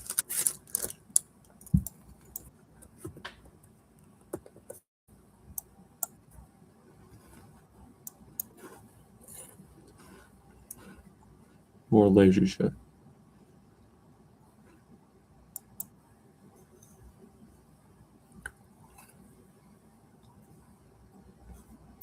When you're not very good and this happens, which it'll happen a lot, those dumb sacrifices that look fine, but really they're very bad. Bring your king back usually. Guess you get 1, 2, 3. One pawn.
Nope.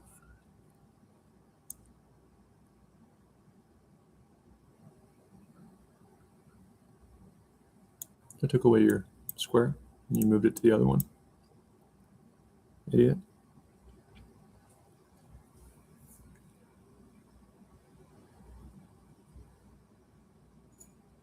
I just lack intelligence. That's all. I flip in and out of my streamer personality, which is just a dramatized version of myself, I think. I don't know. This wasn't on my 5-year plan when I was graduating college.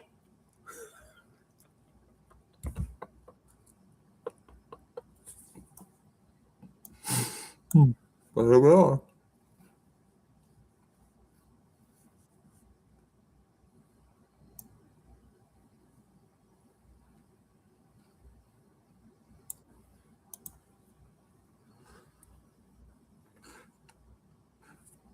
Probably not.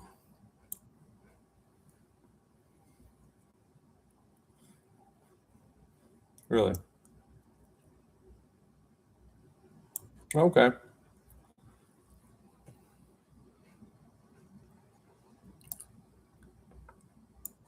Move things.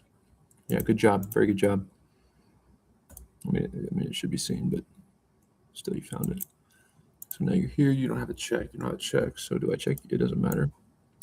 Guess I can. By the way, I'm going here immediately. It's over. It's already decided.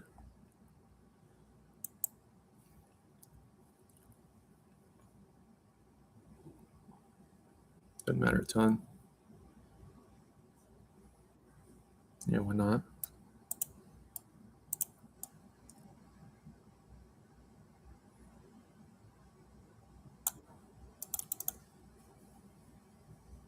So that way it has to go in a manner that defends that square, and then I will take it. And when I take it, you have to take back. Of course, I'll get the rook. You lose. Loser. Loser. Loser. Loser. Because otherwise it's here immediately. So you suck at chess. You know you do.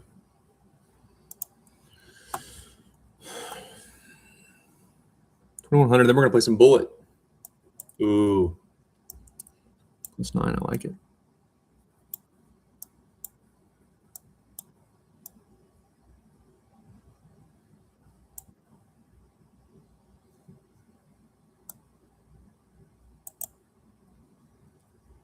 Then we'll play some rapid if I have anything left in the tank, which I bet I do.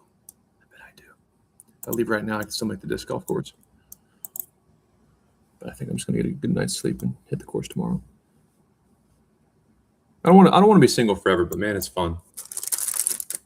Like I think everyone my age and social media age, where there are more opportunities to do things, you don't have to settle down young. And I mean, let's be honest. I mean, men are getting fucked hard right now.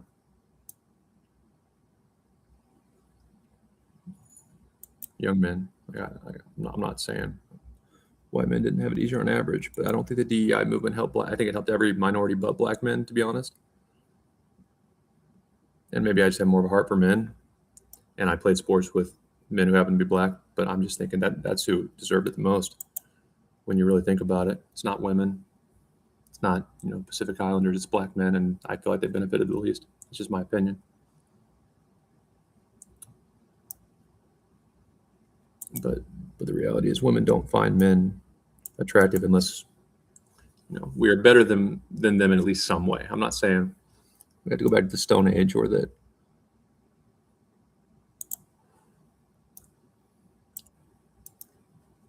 men have to be better than women or the women they are romantically involved with in every way. But at least in one or two ways. If you're not better than women, she will not find you attractive for very long. That's just the way it is. That's how God or nature made the world. I don't make the rules, man. Don't call it out. Don't kill me. You already got Charlie Kirk. I share some of his views, but I don't really care enough to get shot over it. I'm so sorry I said that. Good God, I'm going to hell. Oh, man. Oh, bad. That's really bad.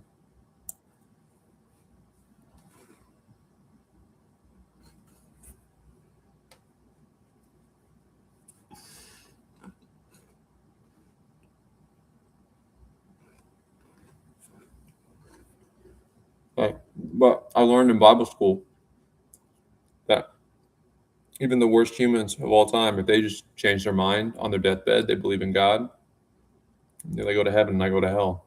So, if you're wondering why I don't go to church anymore.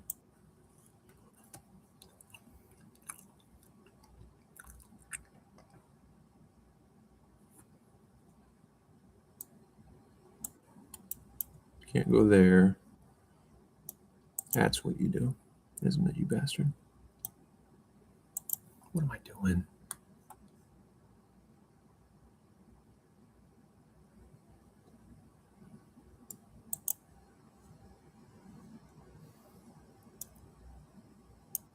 Gosh. How did I not see that? So I'm telling jokes, that's why. That's how I didn't see that. It's gotta be funny. I won't make it in this cruel world. Son of a bitch. There's a little bit of hope. Right? Do I get a rook out of that mess? No, because then, yeah. Because then you're...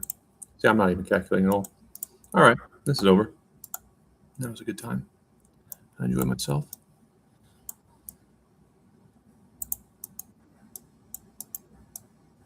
I can't talk at all. It's a shame because I'm funny. It's not worth losing all my rating points.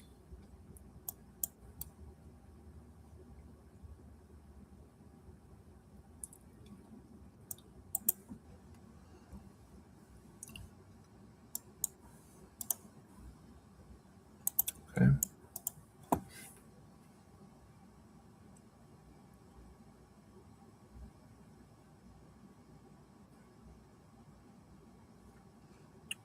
I've got another joke I'd like to tell.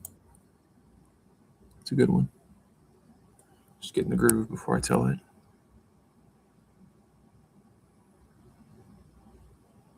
Let the position clarify itself a little bit. Okay. Right now, I'll tell the joke. In high school, when we're signing the yearbooks, remember that? Yeah, I'm at that awkward age where I'm not quite mentor old, but in some ways I'd be a better mentor because I can relate to the children. I'm not that far removed from, late high school, early college. I remember what it's like, but I'm certainly not you anymore. Too much older, it's probably better in terms of quality of advice, but you also risk them going, "Get out of here, old man. You don't have anything in common with me." So I'm right in that sweet spot where they might listen to me. But remember when we were graduating high school, signing the yearbooks, going, "I wonder what Susie's going to be when she grows up." That'd be, I don't know. I could see her doing a lot of things. She's real smart.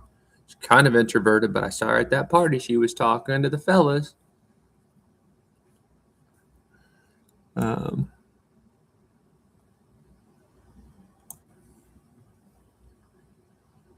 Maybe an astronaut. She could do that. She could do the astronaut thing. I could just not worry about your battery at all for my horse will gallop. Duh. It's real simple. Not a complicated puzzle. Okay, so your rook can't go to a white square, which is natural because you want to defend your bishop. So your bishop needs to move most likely. I guess it goes back, yeah. So your bishop goes back. Puzzle solved. They call me the puzzle solver in a lot of chess circles. Okay. So you just give me an easy option to free my rook from any threats, and now I'll be stealing pawns. They call me the pawn thief. And now it gets ugly for you. Because I'm here, that's going to need to move. That needs to move. I would have moved that. I definitely move that. Because first I'll go here. No, I won't. How does this happen?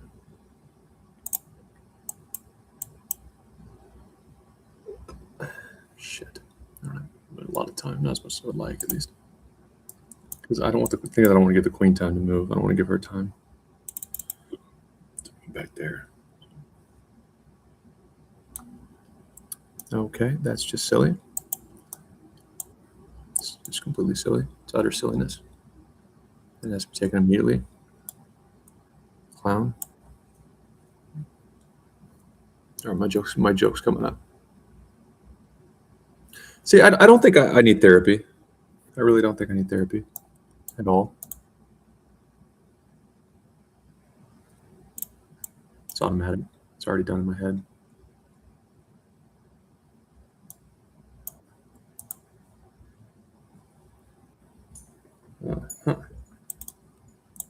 I'll be right there if you need me. Try not to need me.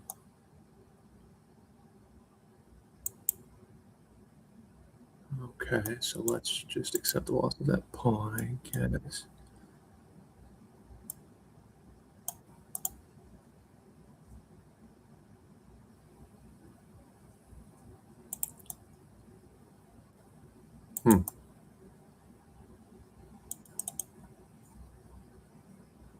Fine, I fear you 0. The checkmate is threatened. I'll be here if you need me. And now I'll be crushing your dreams.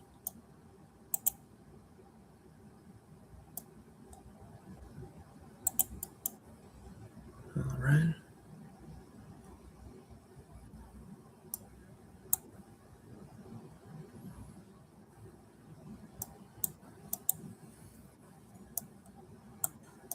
Make it a little simpler. I should have taken that. And now we'll do it. Now we'll kill you. Oh no. Okay, the joke. See, I'm thinking about jokes. You can tell I just get frantic. But I only need therapy if I can't show up, be focused, look good, limit my subject and speaking. I only need therapy if I can't do those things at a set time.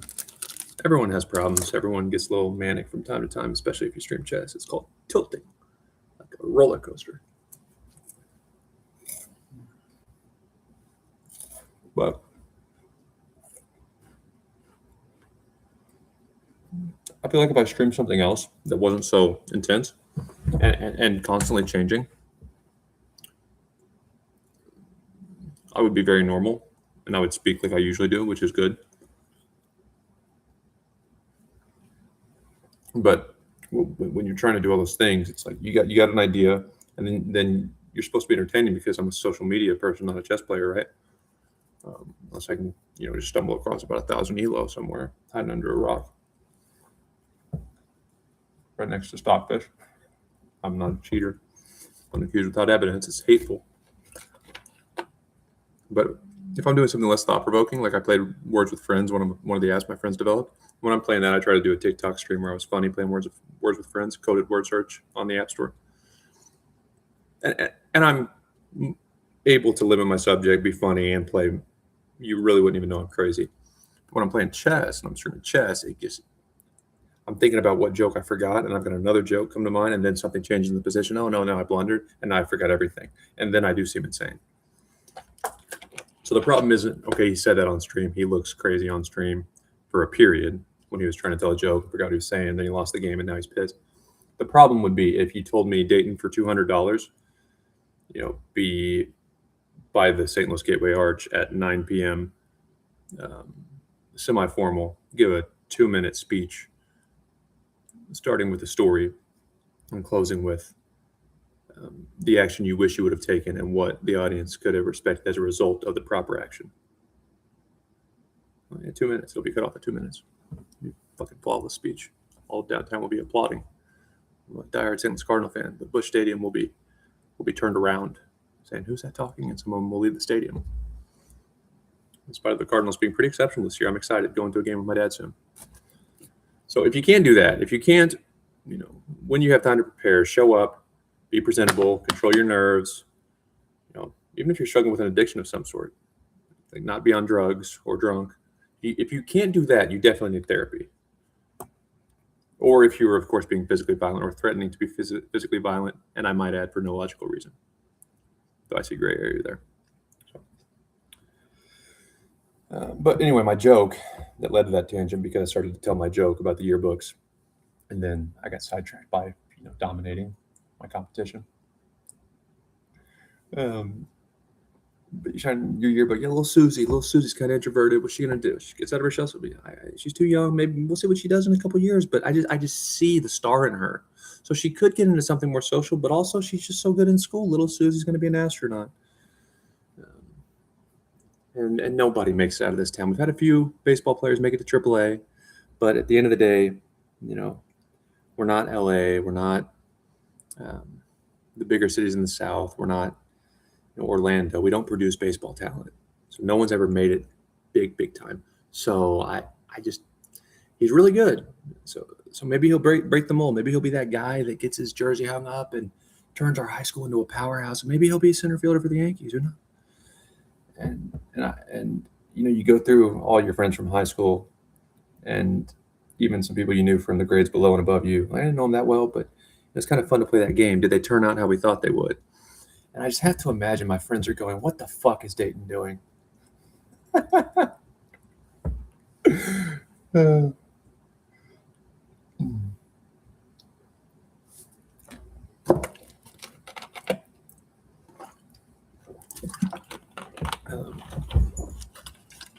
Oh, you can grow. You can grow. Yeah, she's so pretty. She's so pretty. But it does make sense when you think about it. And I'm being serious. I worked in tech. I stumbled my way into tech, which when we're in college, people can say what they want, but really you're there to party. I didn't party a whole lot, and you're there to get your piece of paper. But it doesn't really do that much for you. Now getting an opportunity is important, but as far as like the education itself, unless you're going to Harvard, Stanford, the big time schools, who cares? I'm high on Missouri State, though. I highly recommend Missouri State, especially now that they've got their chess program back. It's exciting. It's crazy that Missouri State has a chess program now and Webster doesn't. Missouri State's probably next to go. Once I drive back and I bring my pom-poms and turn them into a fucking dynasty.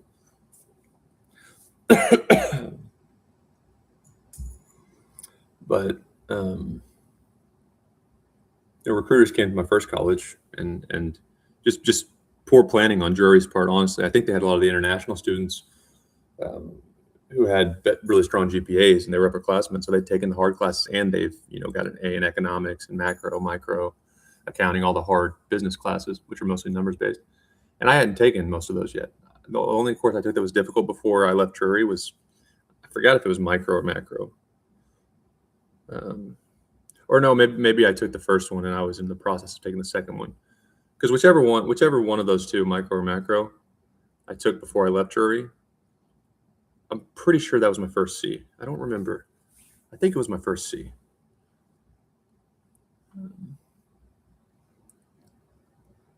It's been so long, but anyway, when the recruiter came, I was a sophomore, so second semester of my sophomore year, that wasn't on my GPA yet. I was pretty much, high threes and in the top GPAs. But the difference is I ended up with I wasn't even cum laude at Missouri State. So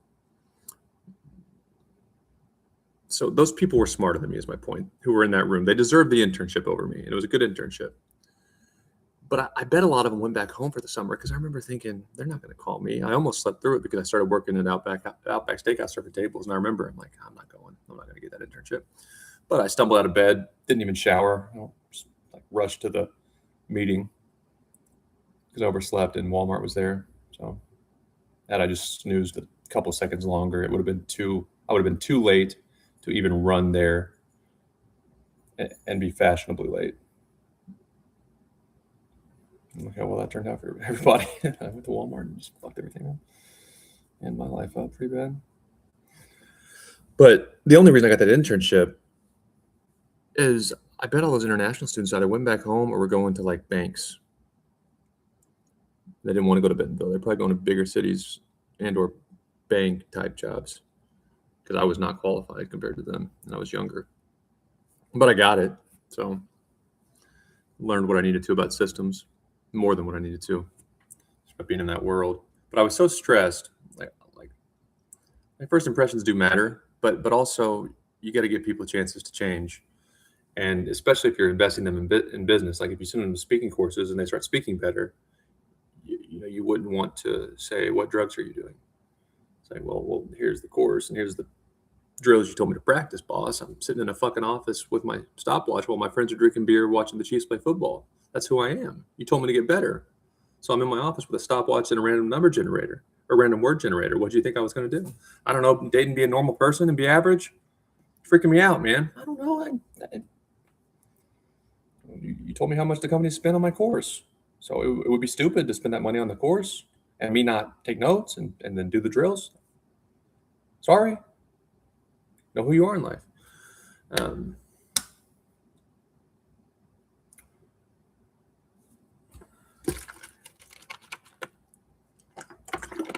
But like I definitely see where first impressions matter, but at the same time, if someone's going to do that type of stuff, that's how you win in business. Unless he's a major asshole and it's documented, like it's that bad. Not a few H-1B holders said he was because we don't want Americans here. That could jeopardize our citizenship chances. I didn't know the rules at that time. But I guess someone's going to go be that crazy to where you're competing in everything. Like also, that's why I might not ever be so cutthroat, because when I did that, it led to lots of opportunities. So it's kind of a PTSD thing. But you shouldn't really just go off first impressions too much, especially with young people, because without those drills and stuff, I wouldn't change. But at first, before I took all those classes and tech classes, I would study in the bathroom. That's how they can say what they want. That's how bad the atmosphere was, especially after those consultants started getting handed jobs.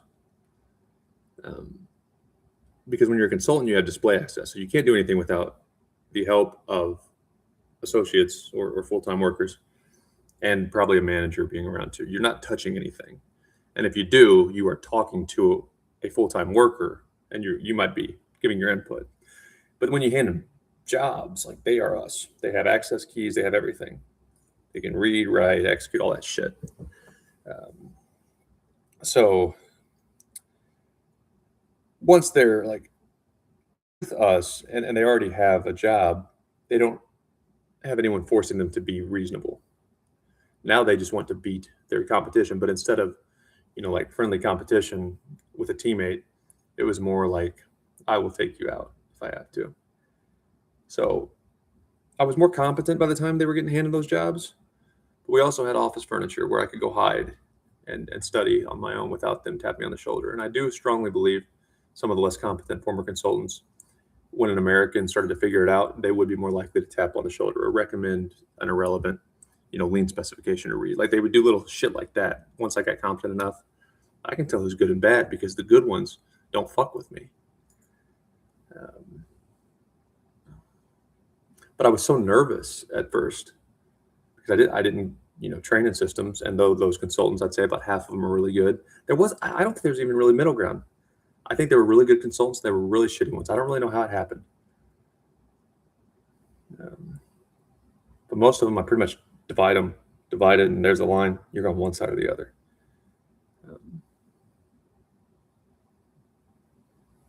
I was so nervous, and when I got more like technical responsibilities, it wasn't just grunt work, because I was competent enough to at least contribute something. I would have to be alone because though I was learning, I wasn't good enough to do it with distraction around. So I would just hide in the bathroom, and I would review the code later once that was like September of 2019, or I would go over more complicated configurations. It wasn't code complicated, but like tactical sourcing in Ariba, which is a standard product. It would be annoying if I ever got sued because I understand the difference of customizations and what standards. And when I talk standard, that's SAP. That's Google. You can Google it. That's not trade secrets, but a lawyer could get me for it, I'm sure.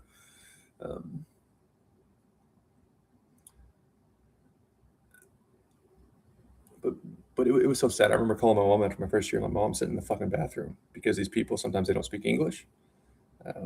I don't know who to believe. They give me books to read, but they don't usually let me actually see what they're doing. I was sad.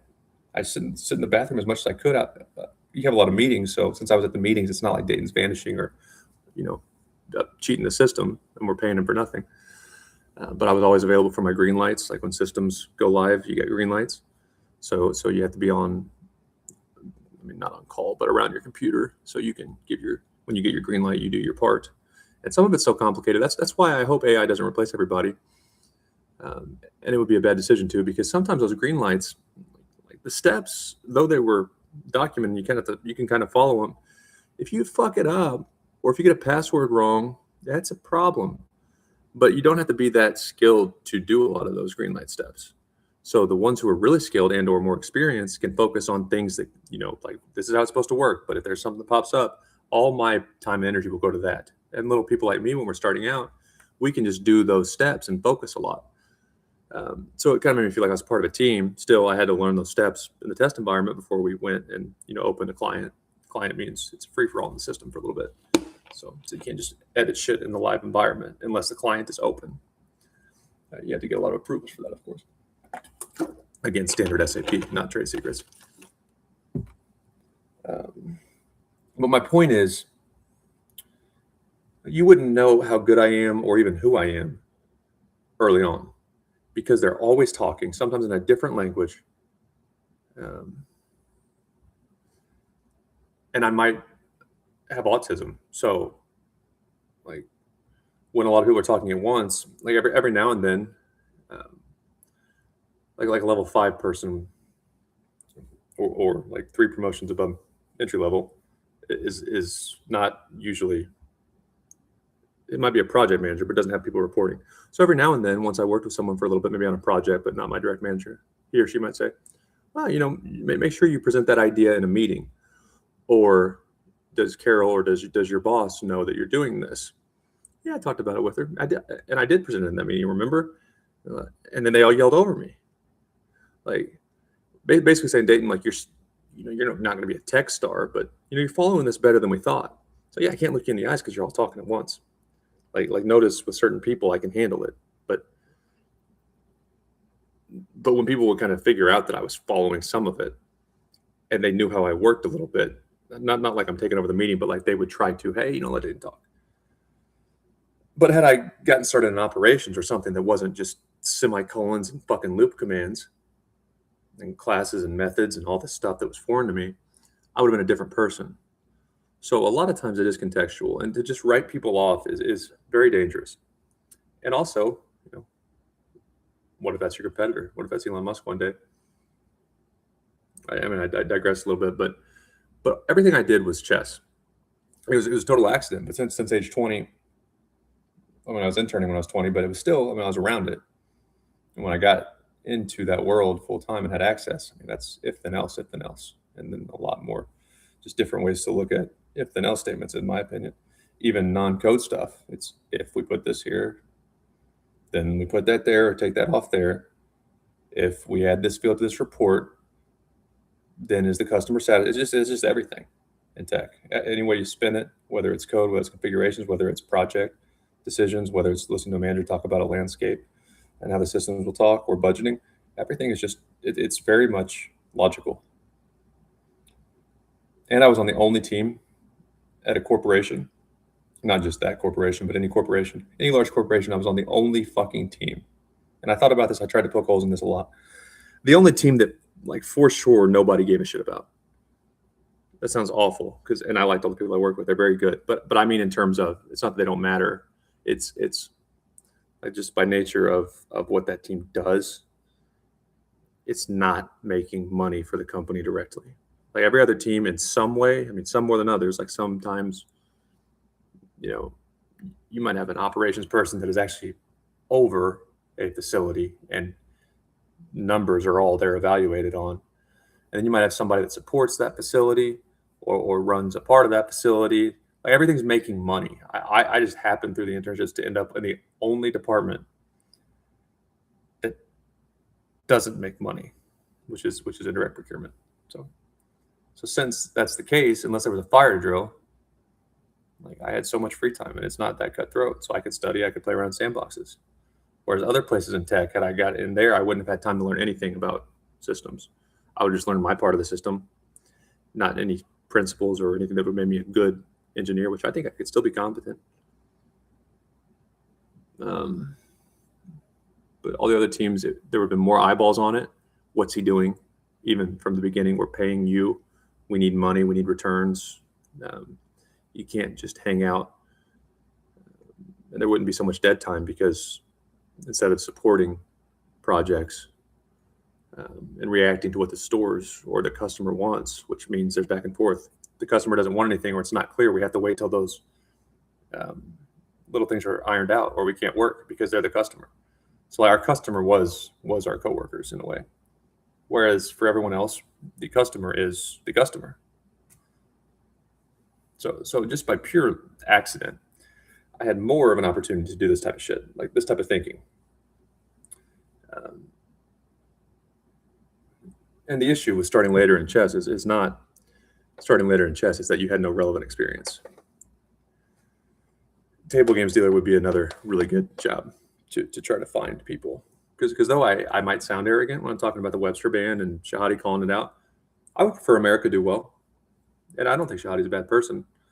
I would have waited and then I would have let her back as a player. I think she was banned from the club completely. But as far as an ambassador, I won't be around it. I won't be around it. And right or wrong, someone like me could bring more eyeballs to chess and grandmasters than Gotham chess. New eyeballs, I mean brand new people. Now, I'm not saying that I would be better after they're filtered in, but if you just know that it's possible to learn, and like I didn't play when I was Gotham, I think he's funny, I think he's good, the Rook, haha, but he played when he was that little and I didn't, so I'm not going to try. I can appeal to those people, and I don't care. But like the way to fix your problems in chess is definitely to get adults good, and I'm not talking 1,400 good on chess.com. That's terrible. I'm talking like 1,800 over the board or a lot better, to where they can actually play with the people you need to promote. And the best way to do that would be to go to casinos. You'd want to go to the craps table and the roulette table. And I'm just thankful to be employed. So I will actually, if I'm ever asked to, I'll delete stuff. I want to deal cards. I love the challenge. I want to go to Vegas for a stint. Probably around the time Nova passes, I'll probably go to Vegas for a little bit, just because I'm a very bad dealer compared to the better ones at my casino that I see, and they're nice to me, but I know it probably kills them because they're very good, and they've been so nice to me, and I don't know what they actually think of me as a person, but it really has meant a lot for them to help me when I'm so fucking bad. And after COVID, it became a little bit more easy to get on the floor because you got to get dealers, and a lot of people had to stop dealing after COVID. So a lot of them, they went to a lot more school, didn't get paid to go to class, and they're just really good compared to me. Like I'm 10 years away from just the good ones, not the best, in terms of precision, in terms of being able to kind of multitask and talk to people, understanding what people want even when they don't say it directly. I've met some really intelligent dealers, but to find dealers that could master chess, and I'm talking 40-year-olds now.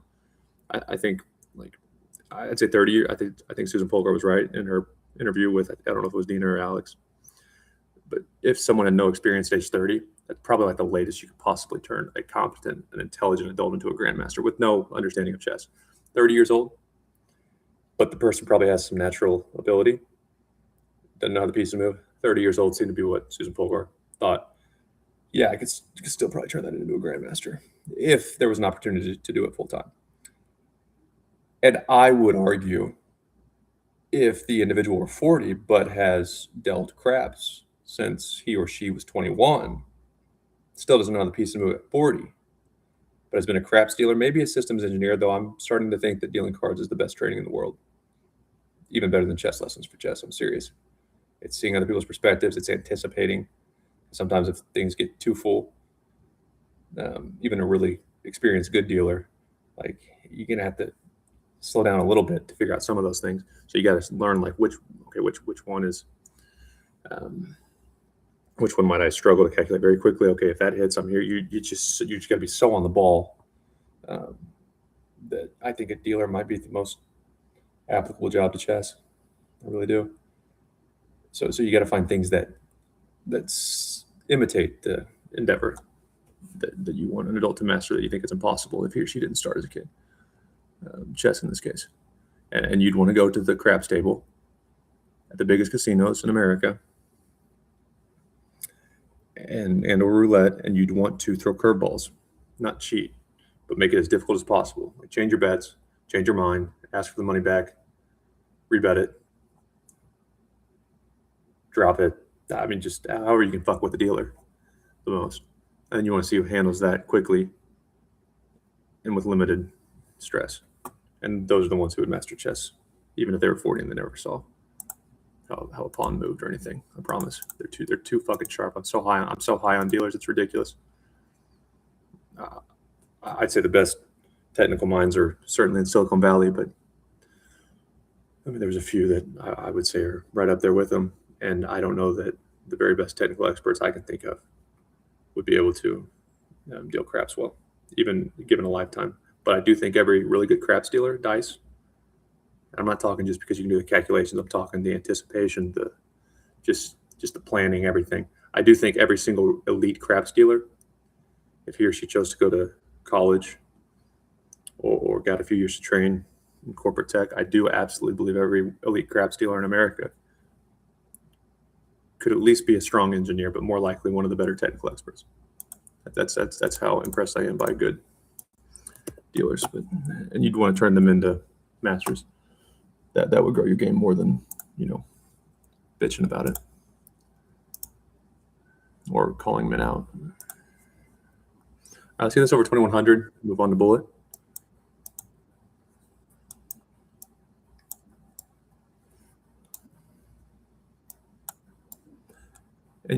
And I mean, it's a new era after COVID. The creative, the people willing to think outside the box, able to not just think out the box, but realize when you're just doing stupid stuff. I mean, you don't want to just think outside the box, change for the sake of change.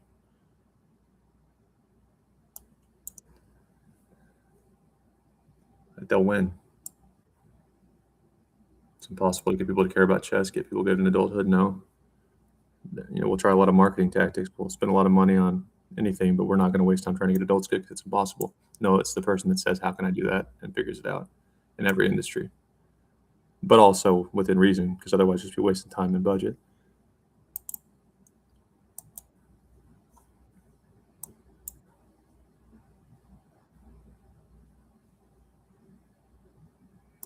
I guess I have to, right? Oh, shit. Let's see, I can't be talking. That's all right. It's not all right.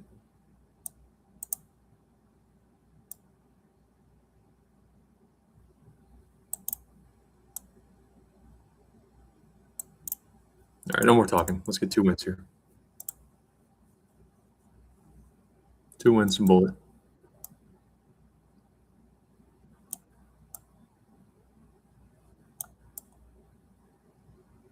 Better than the Nerdisky thing. I think I'd, if I had to choose, like, if I said something that was too out there, which I think it would be good for the casino. All I do is talk great about casinos,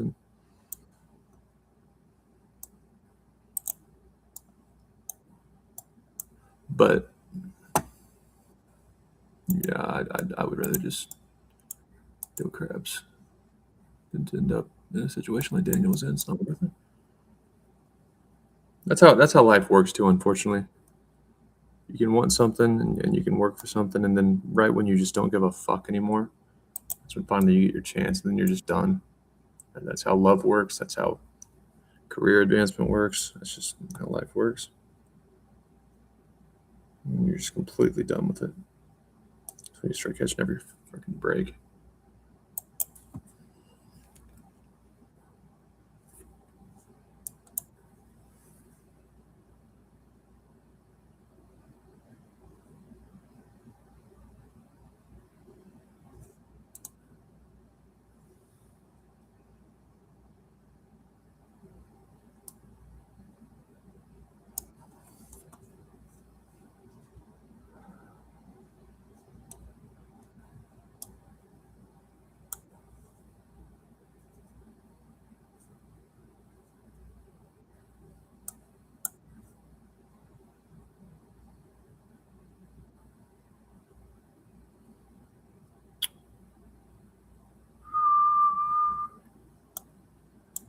Why?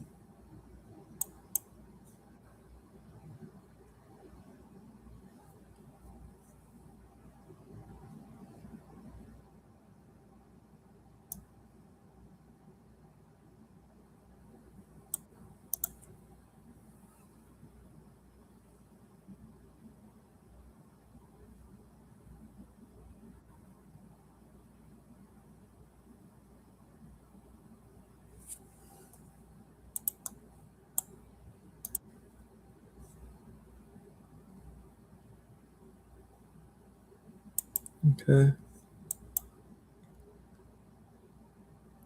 So you need to use your horse.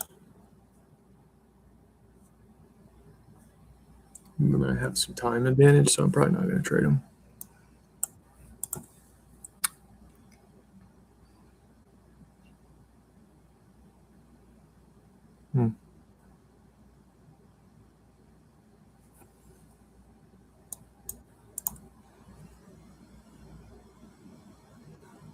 See, but I've just figured out, like, if that wasn't played, I'm just automatically doing that. Not because it's the best, but it's one less decision I have to make.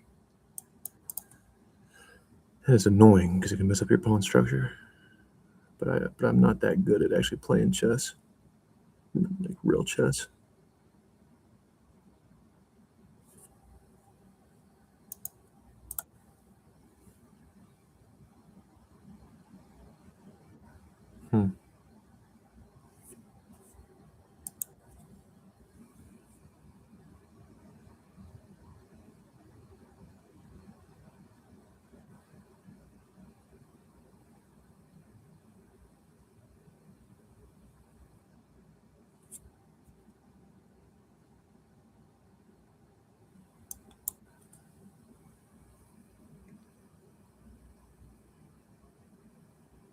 Okay, rook can't take. Fuck me. Jeez. Pay attention, man. Looking at that garbage.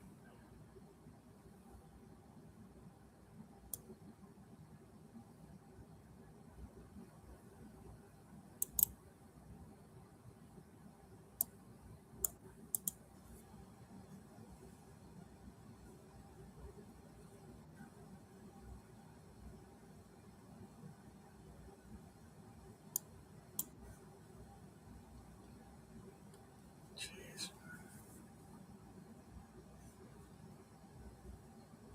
I mean, the only thing you gotta do is not move your queen in a way that it can get hit with that.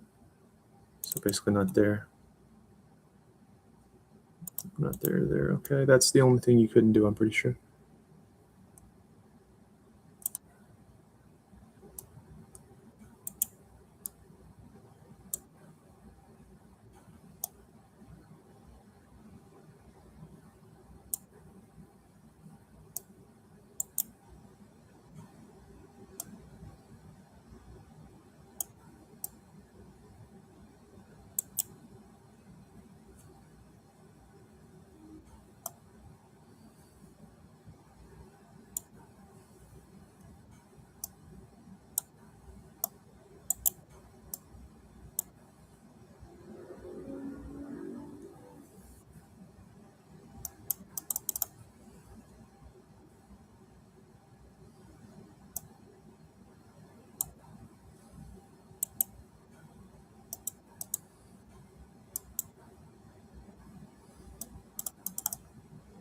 Ah, no, it's.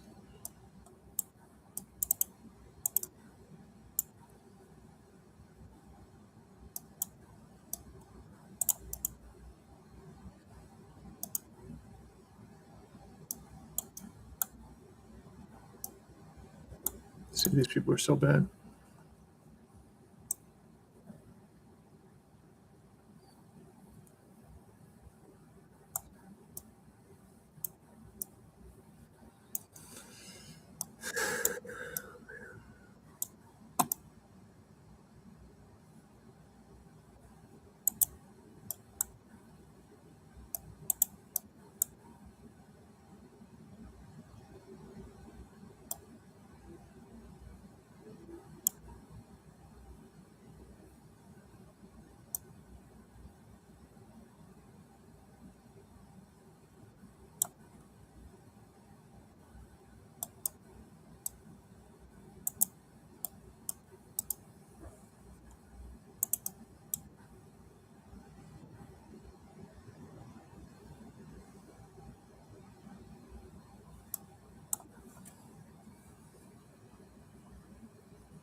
See, I'm not even anticipating plus two.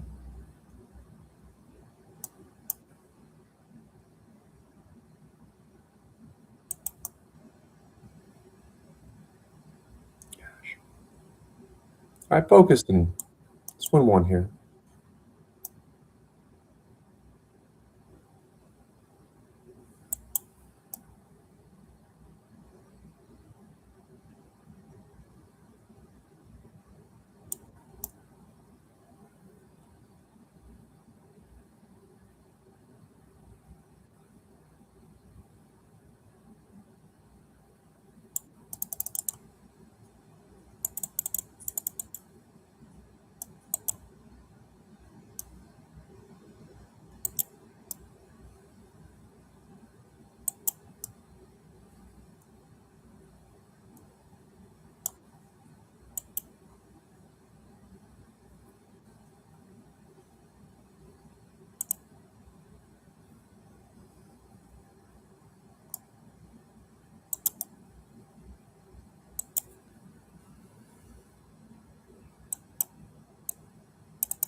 Because you can't do that. I think that's going to be your downfall, friend.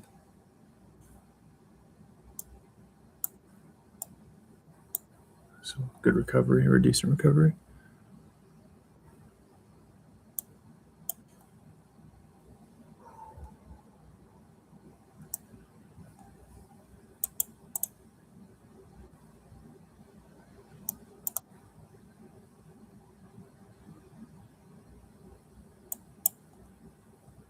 That would be a bad check, I would think.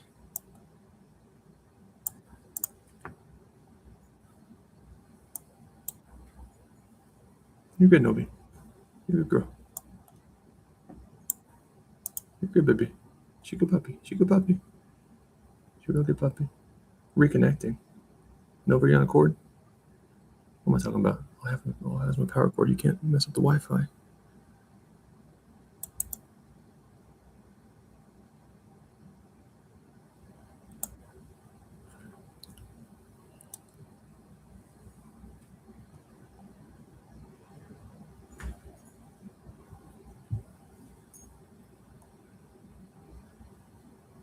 .29 seconds.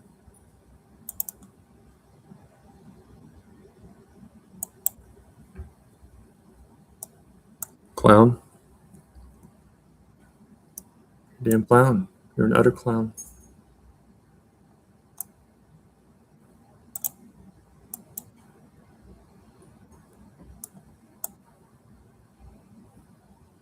Ah. Be lazy. See, it's bad habits. There's all sorts of bad habits. But I'm fine.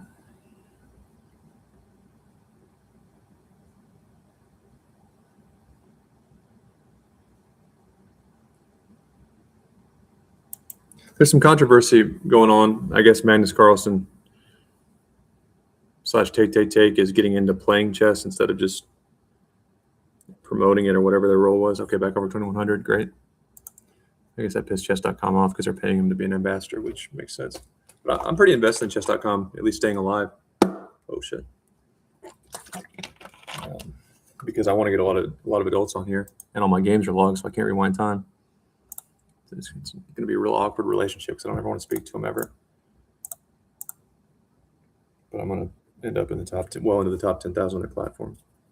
But let's see if we can play on our computer here. Let's get our bullet back over 2100. Come on. Need some salad. Get my rapid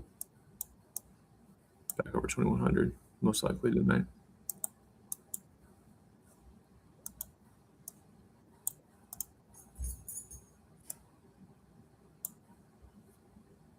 Yeah, fine.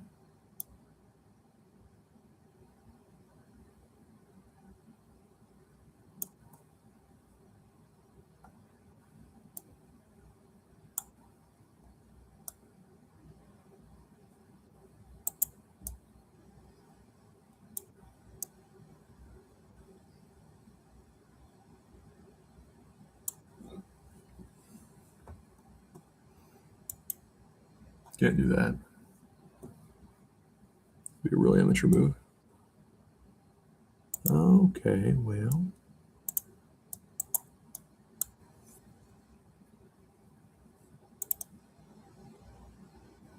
Hmm.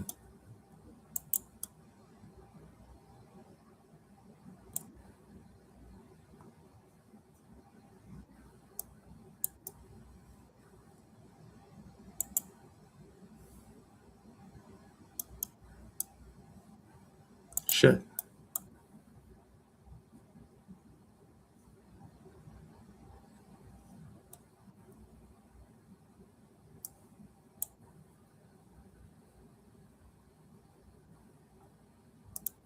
Oh, I'm at 2. See, it'll take me a second to get adjusted here.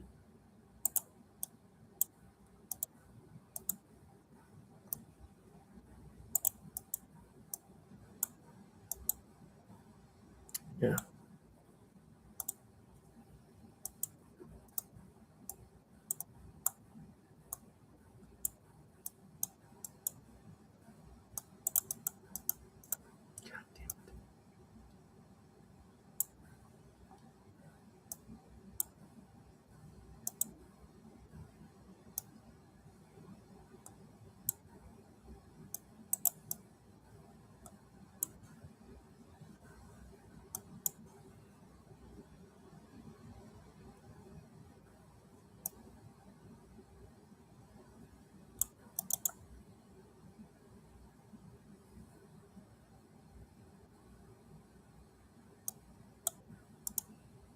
I saw that in my sleep.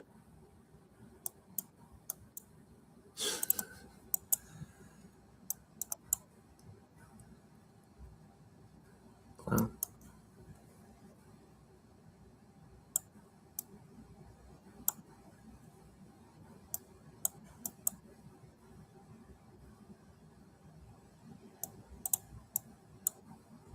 Shit.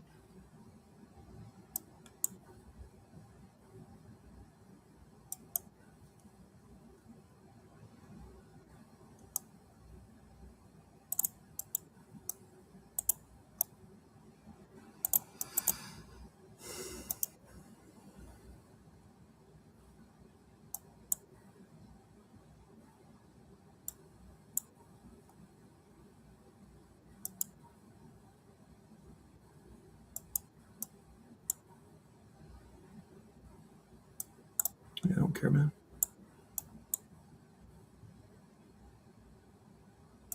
Oh, shit.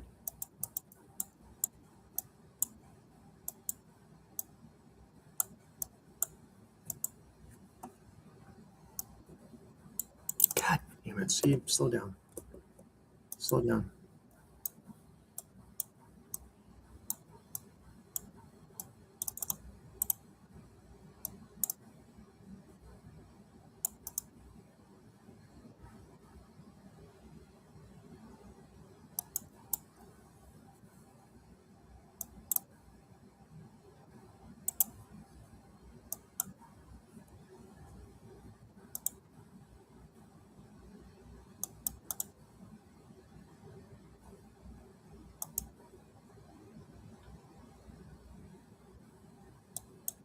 Eh.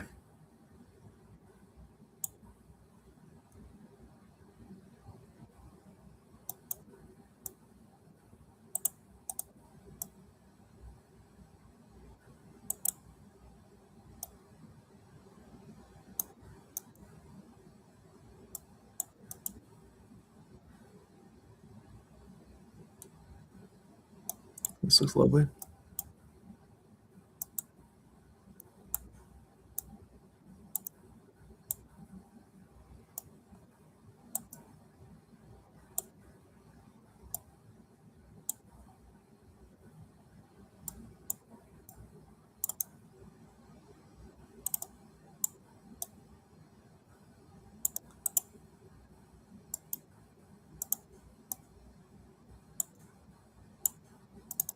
Ah.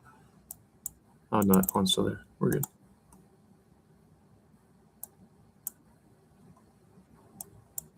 Oh, man.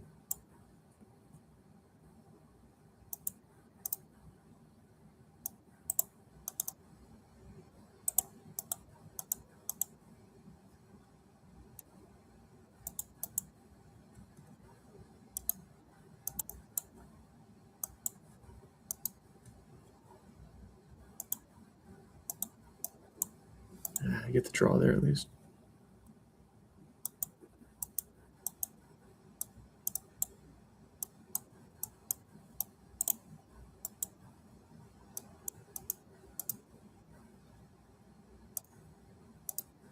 All right. I'm feeling a little bit better. Usually I play on the iPhone when I play bullet. I can't talk though and do this. It's just dumb that I ever try.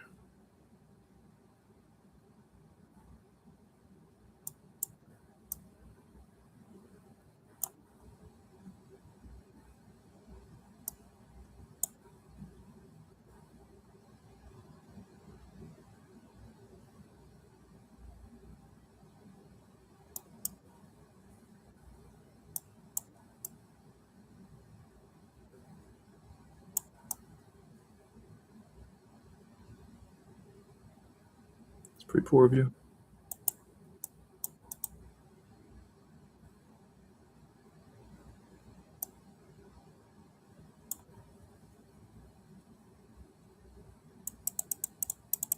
It's got to be there, man. Had to be. I think I'm actually beat.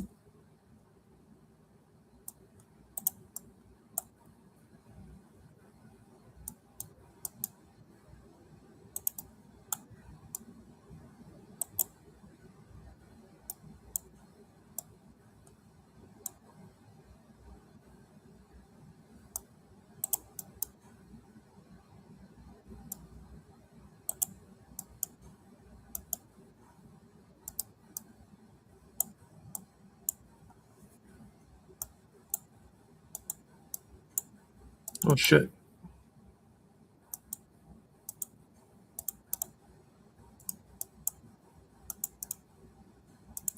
Ah. That's bad. All right, let's go to the iPhone here.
God damn it.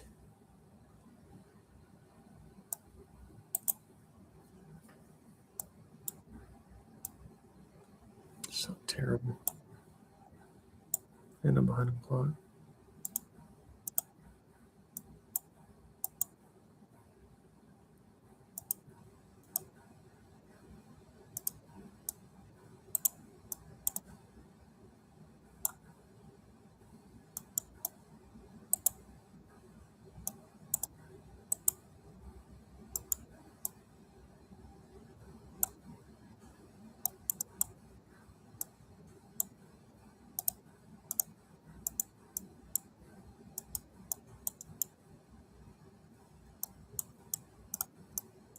Can't mate with that though. Yeah, it doesn't matter. I'm so slow. I can't go back and forth between time controls at all.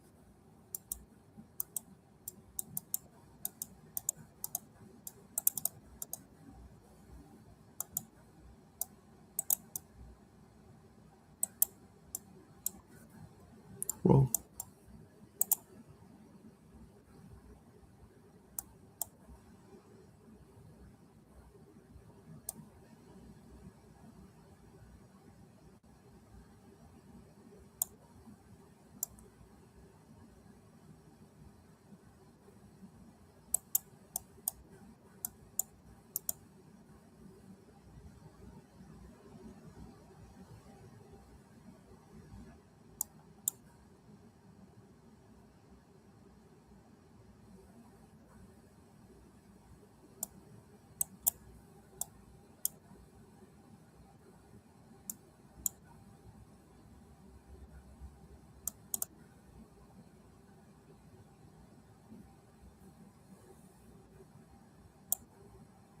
Gotta check.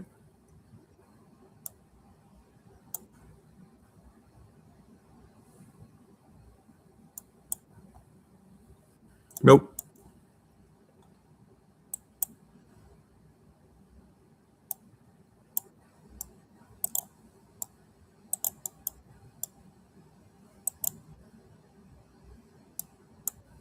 Oh, shit. See, I don't have time.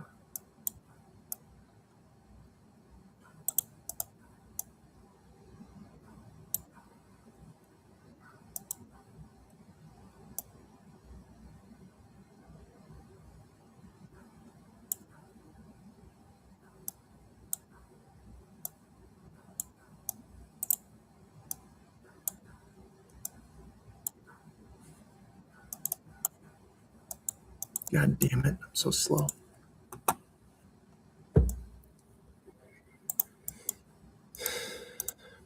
All right. 20 at a time. Let's go.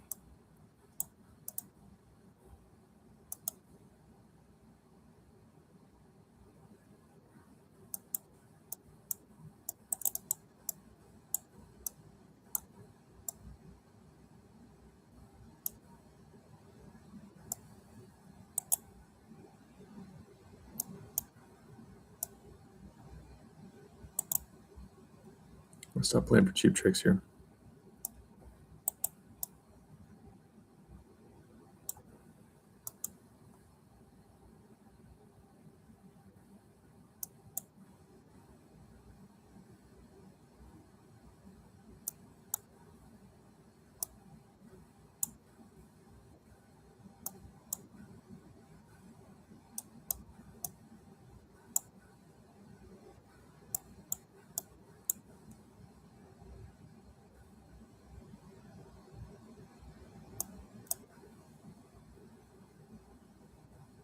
Yeah, I probably wouldn't do that.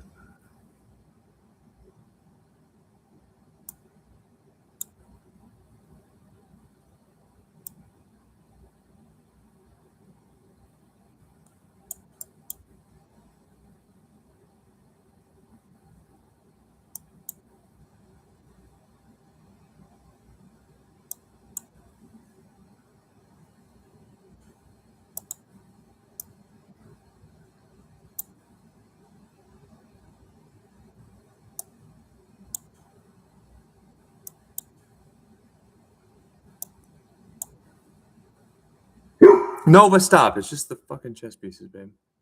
Come on now. Don't do that.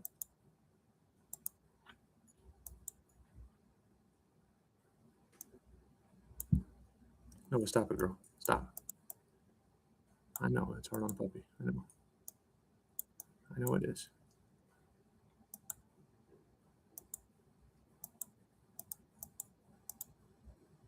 Hey, you okay, baby? Hey, silly girl. Did you hear somebody outside? Did you hear somebody outside? You all right? Hey, Dad's okay. You don't need to protect Dad. She goes on Uber rides with me. I've semi-trained her to sense bad behavior. So, she's a pretty fucking good dog. It's amazing. It's annoying. It's annoying, but yeah, dogs love their owners. Like she can tell when someone's a little too drunk. And I've got like a checklist in case I'm about to get stabbed to death. Try to sense it before I let them in my car. But once they're in my car, I'm over it. It's almost like Nova says, Dad, you're wrong. They were too drunk. She can sense it. It's crazy. And she'll bark at people and I'll get mad at her. No, don't bark. And sure enough, they were fucking crazy. I don't know what's here outside, but it's a good dog.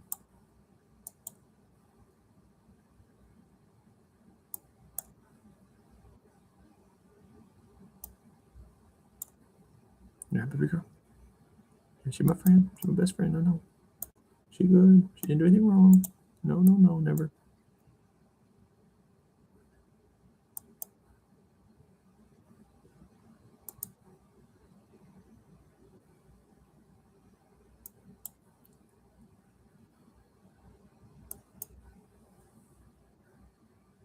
Ah, shit.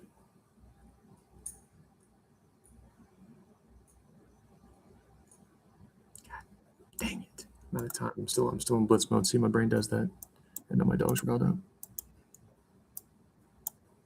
You good, puppy.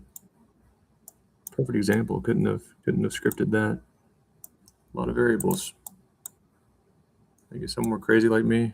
It weren't COVID lockdown, so you didn't get started in a very, very weird, unfortunate time.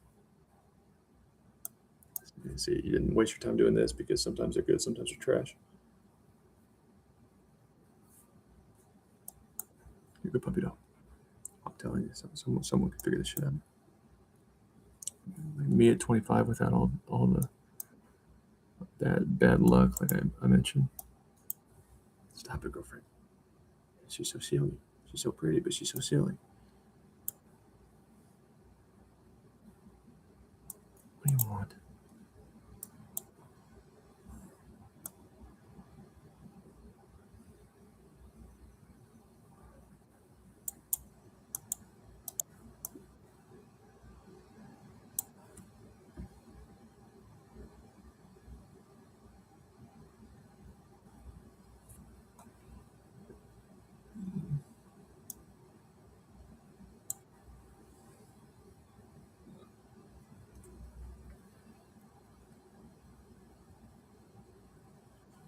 Oh, it goes with check, man. Man.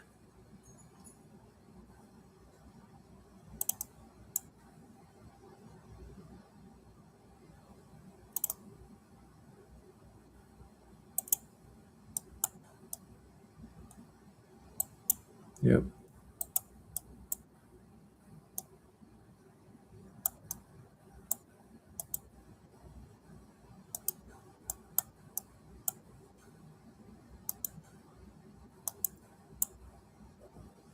There we go. Equestrian King, nice to meet you. My name's Dayton. My parents were normal. What are you talking about, Dayton? You put a clever user ID in there also. Yeah, clever. That's right. I'm going to be somebody else or pick a gamer tag. I'm going to be funny. I'm going to be intellectual. I'm going to do something that's not stupid.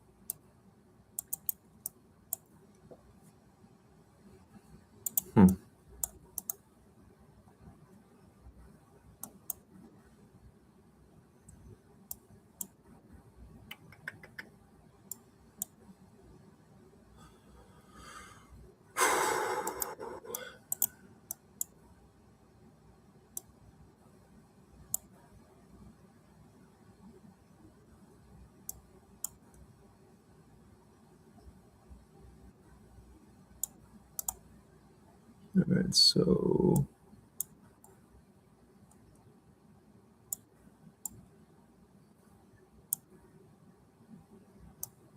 how does that bishop come to help?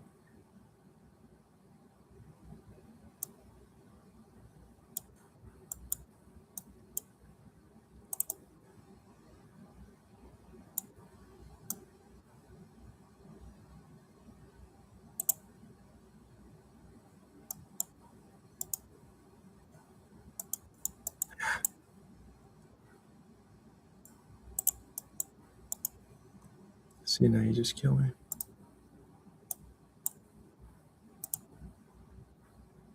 I'm so slow. We gotta try the phone. Gotta try the phone.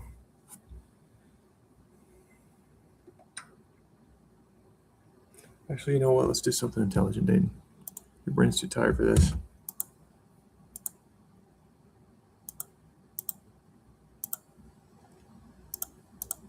Oh, man, I got it down to 2038. I gotta get my shit together and quit spiraling. Got to.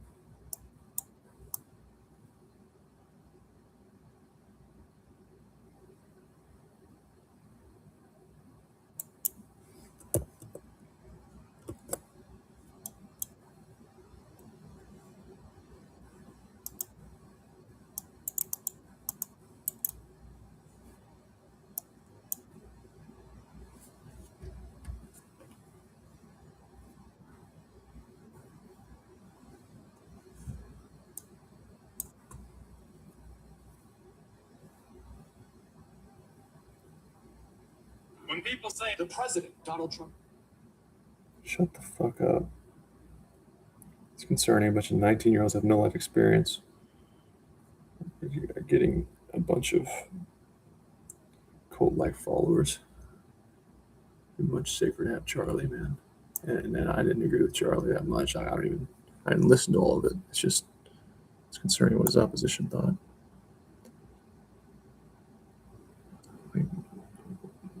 Unfortunate.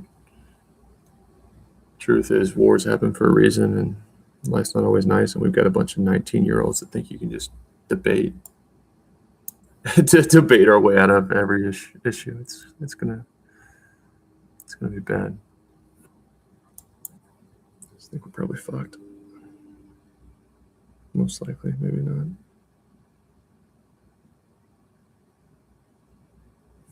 Okay, so let's threaten something. And this push will threaten this little fork. Okay.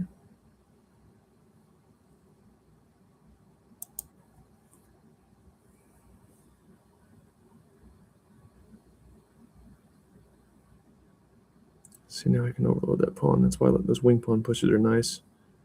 Especially if you get a pretty bad opponent who wants to overexert his or her forces.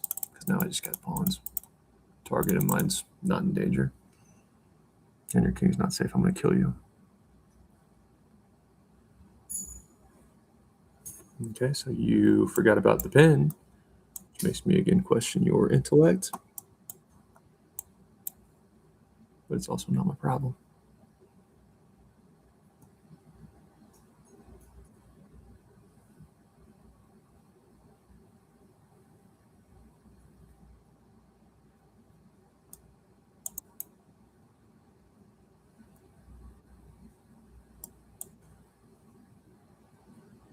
It's a fun little check. See, clown. Back away from me, clown. I'm afraid you'll rub off on me. Got it. But you don't take something seriously. Ask for a more talented chess athlete. I'm pretty sure that's how the saying goes. Yeah, that's fun too, I guess. See, but when you play people that suck, you don't even look for the right things. You don't even think. You don't get better.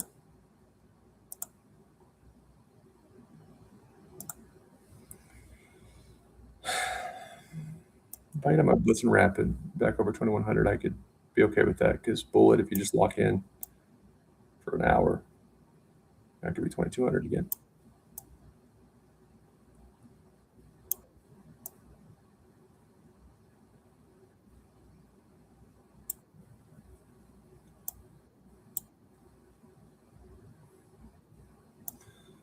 I think I'm becoming less of an advocate for free speech. I mean that, of course, somewhat jokingly.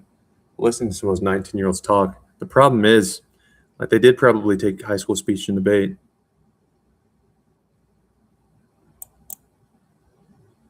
But that's about it.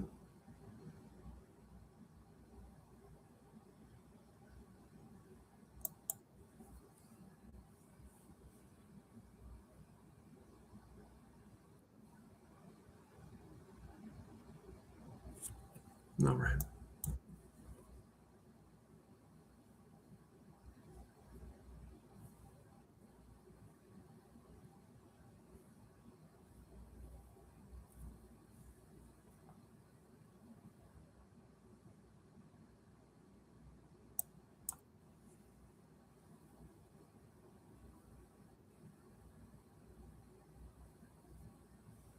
Don't quit loving me, babe. I'm just fine with fire. Just take it close to you.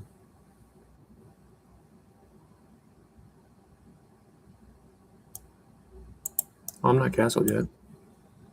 It's important. We'll take the pawn. Let's see, I can't do this.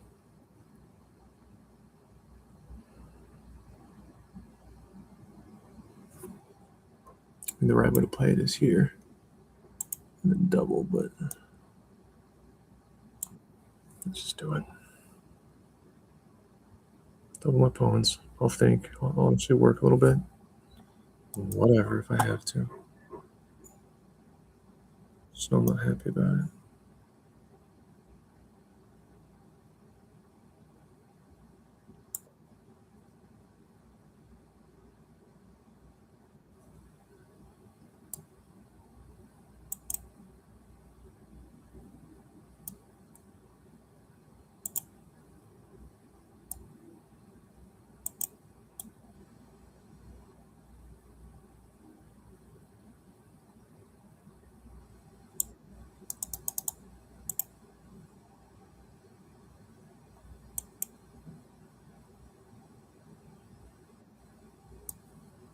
Really?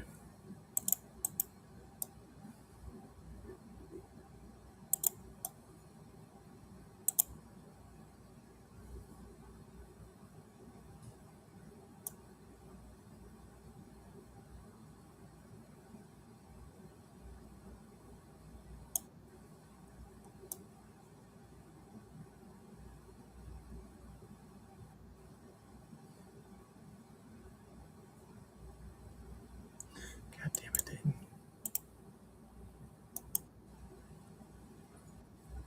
It's awful. Well, no, because you still need to stay in this. So you gotta play Nova, baby. Please stop it, girl.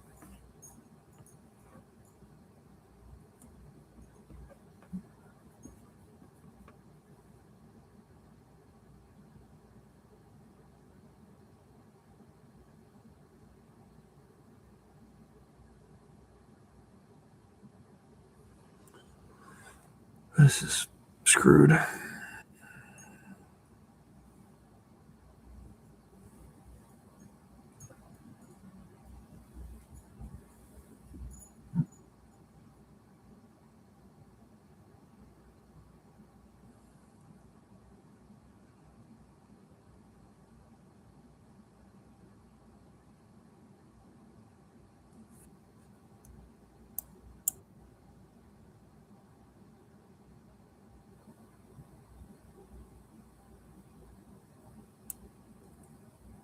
Probably the best I could have done there, though.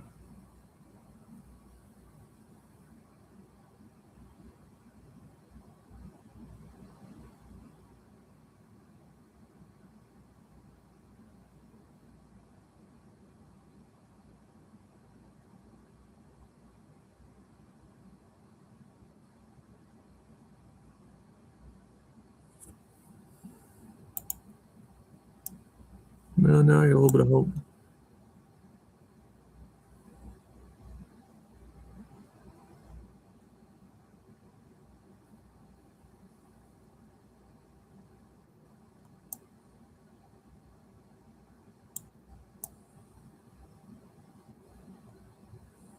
Because you have no checks. See, they're just not very good.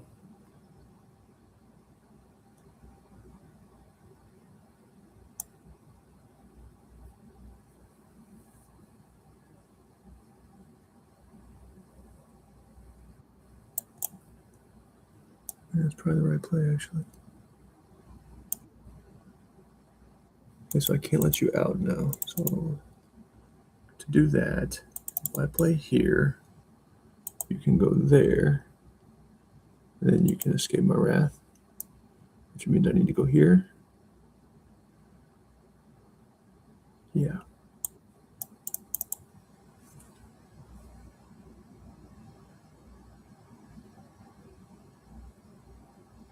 You suck. You suck. It's just your lack of competence is going to be your downfall. What is competence? It's a combination of things. It's not, you can say talent, you can say skill, but at the end of the day, you're just not good is your problem. That's what I mean when I say incompetent. I'm going to try to play just a reasonable amount of chess this summer.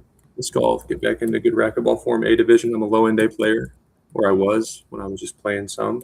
So if I got serious about it, I'd be a real good player, real good A player, maybe even open. Because I'm athletic enough and I'm long. So those are two pretty important things in racquetball. You can fix technique. I'm strong enough to hit it hard. I just got to fix my technique. So I could definitely be a really bad open player if I wasted my life on racquetball like I do chess. It would take some time. Though.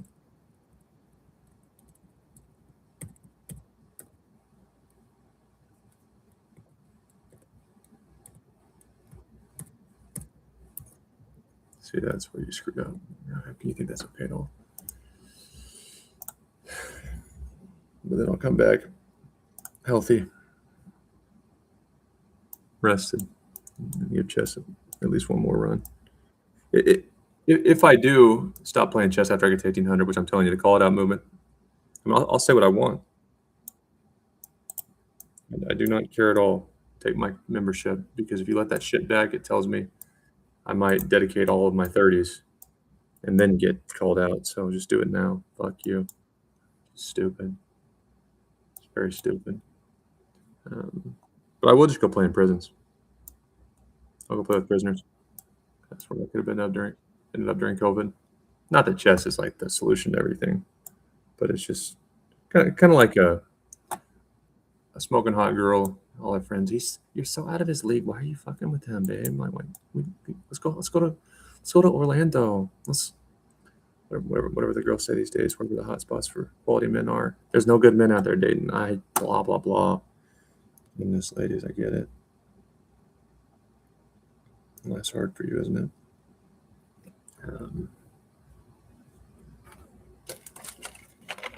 Okay.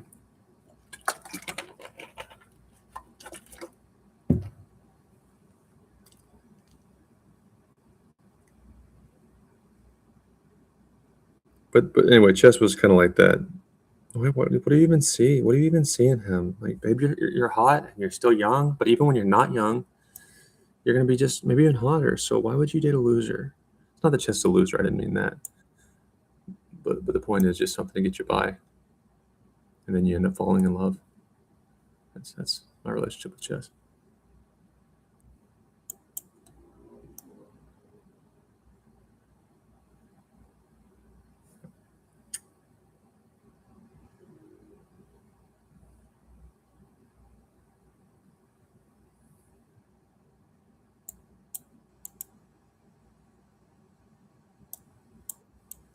And that's why I don't mind doubling. From here, I can't push. Lazy ass.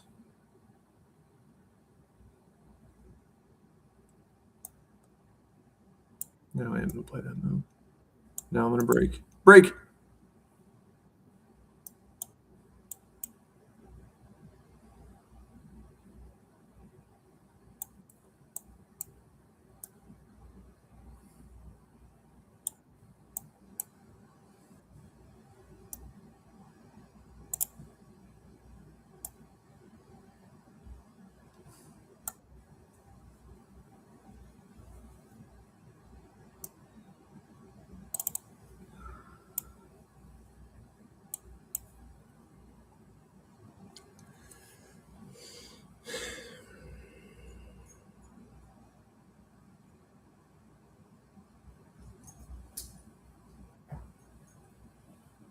Okay.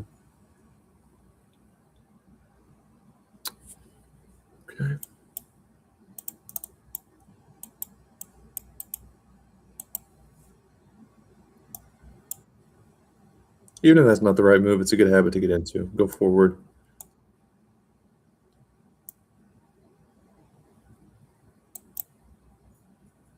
Stop it, girl.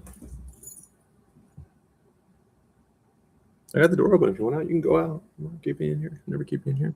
I prefer you not be in here, you nuisance.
That's where that goes. So that's where you're going. Don't want to do that.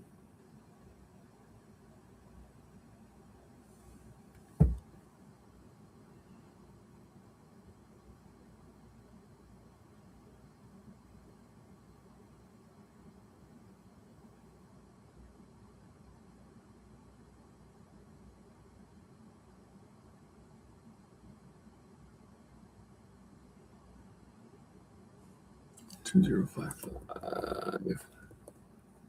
All right. Well.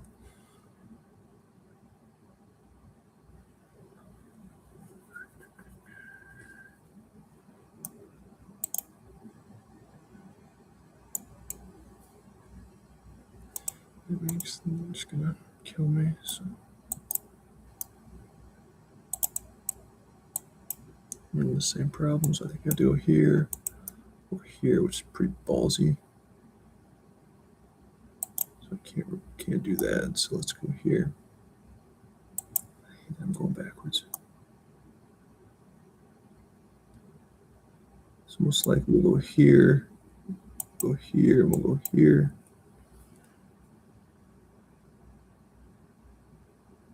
I don't really see a pawn move that's good for black.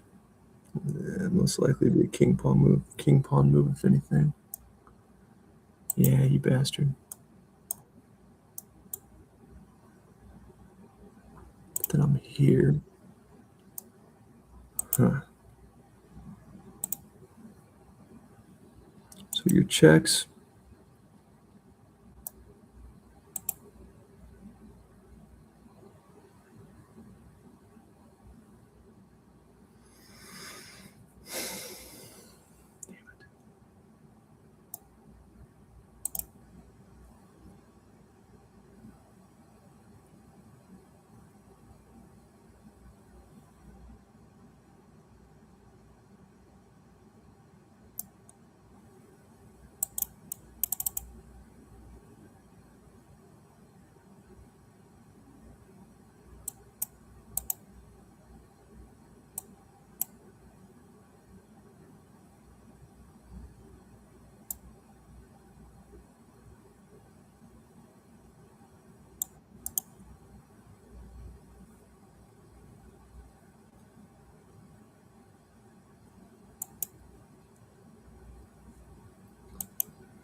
I don't draw my arrows in the right order very often. Just things I'm looking at in the wrong order. I don't know why. Maybe it might be unique.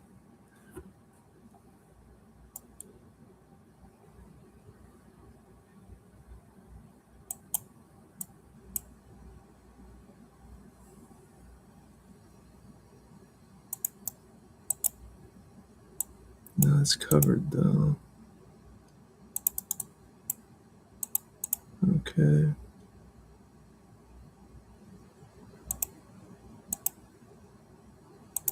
So there. I want to do that.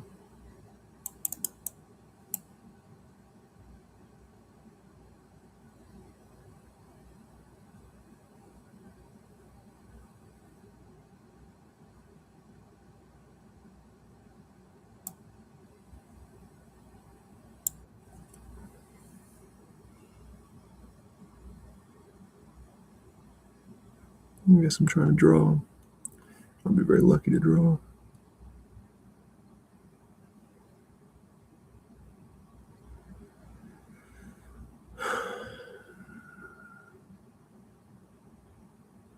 It's a dumb move.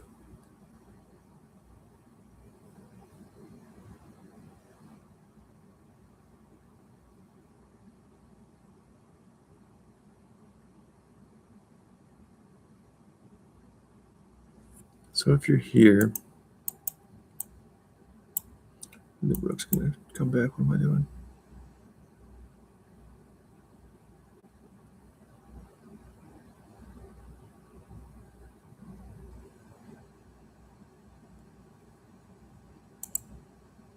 Get that pawn. Oh man.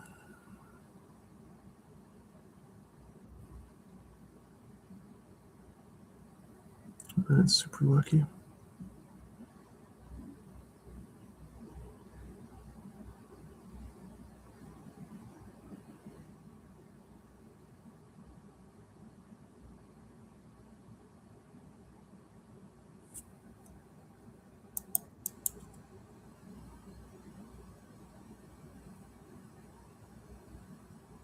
That queen move wasn't good. I think you had to play queen d7.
Now, I don't know what I'm talking about. Either of those moves is fine. You're in great shape.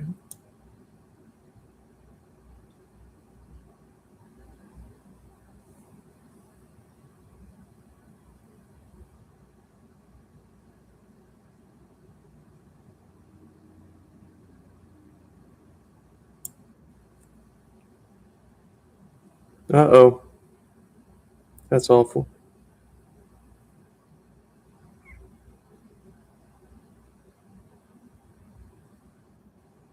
Jeez. Might be able to survive it.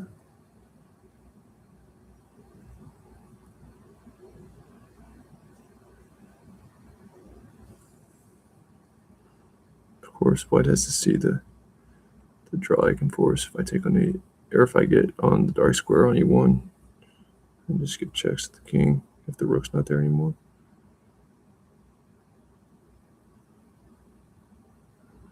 I'm still in good shape though.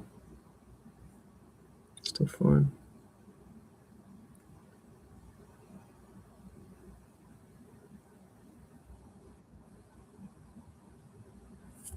Okay.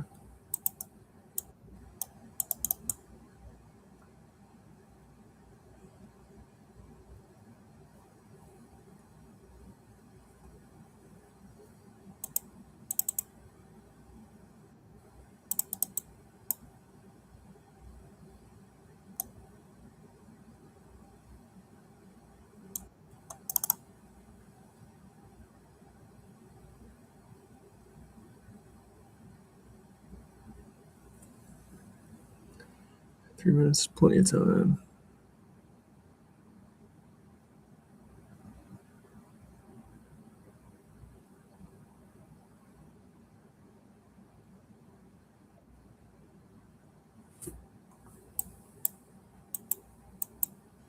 I don't know if you want to do that, actually. Boom, boom, boom, boom, boom, boom, boom.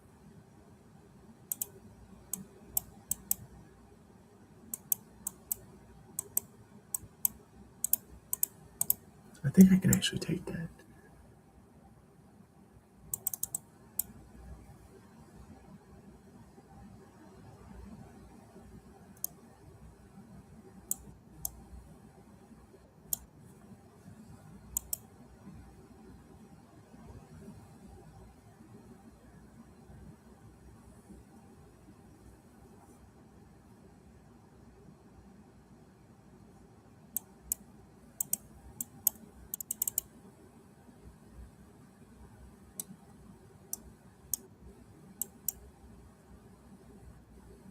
I don't know, man. I think you're gonna regret that.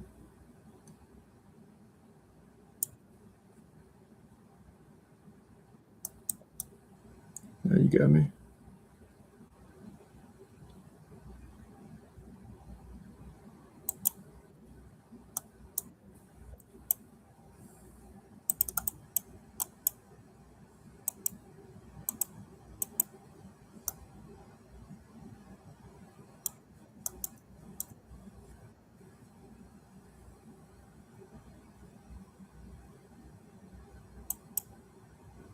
Yeah, it's not good.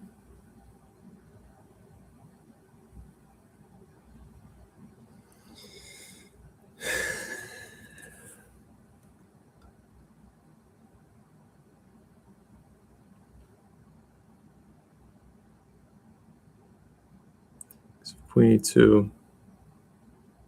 I have to play queen c. King c1. Nah. I guess you still win.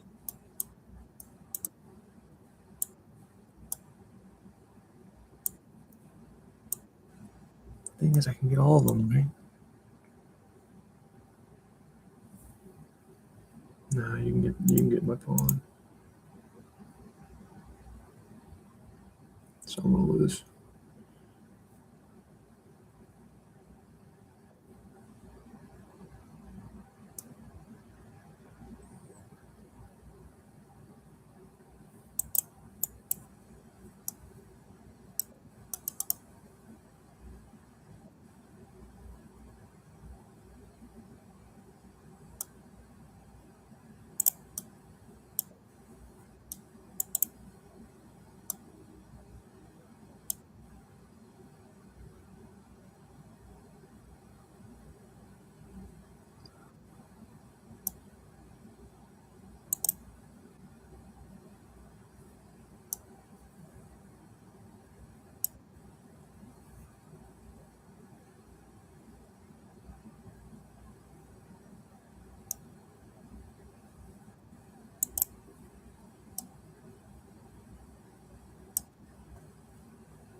All right, good for you. Good for you. All right, I'm turning this off for the night. Get this rest of the rating back up.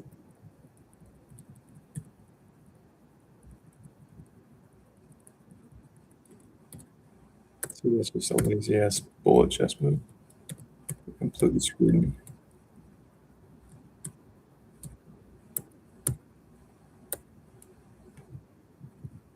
I'm tired. I'm not calculating. I'm in bullet mode. All right. We'll see ya. I am gonna. Oh shit. If I can't make a living streaming, I'm not gonna stream after this summer. I just don't want to my health, and I'm not gonna be young forever.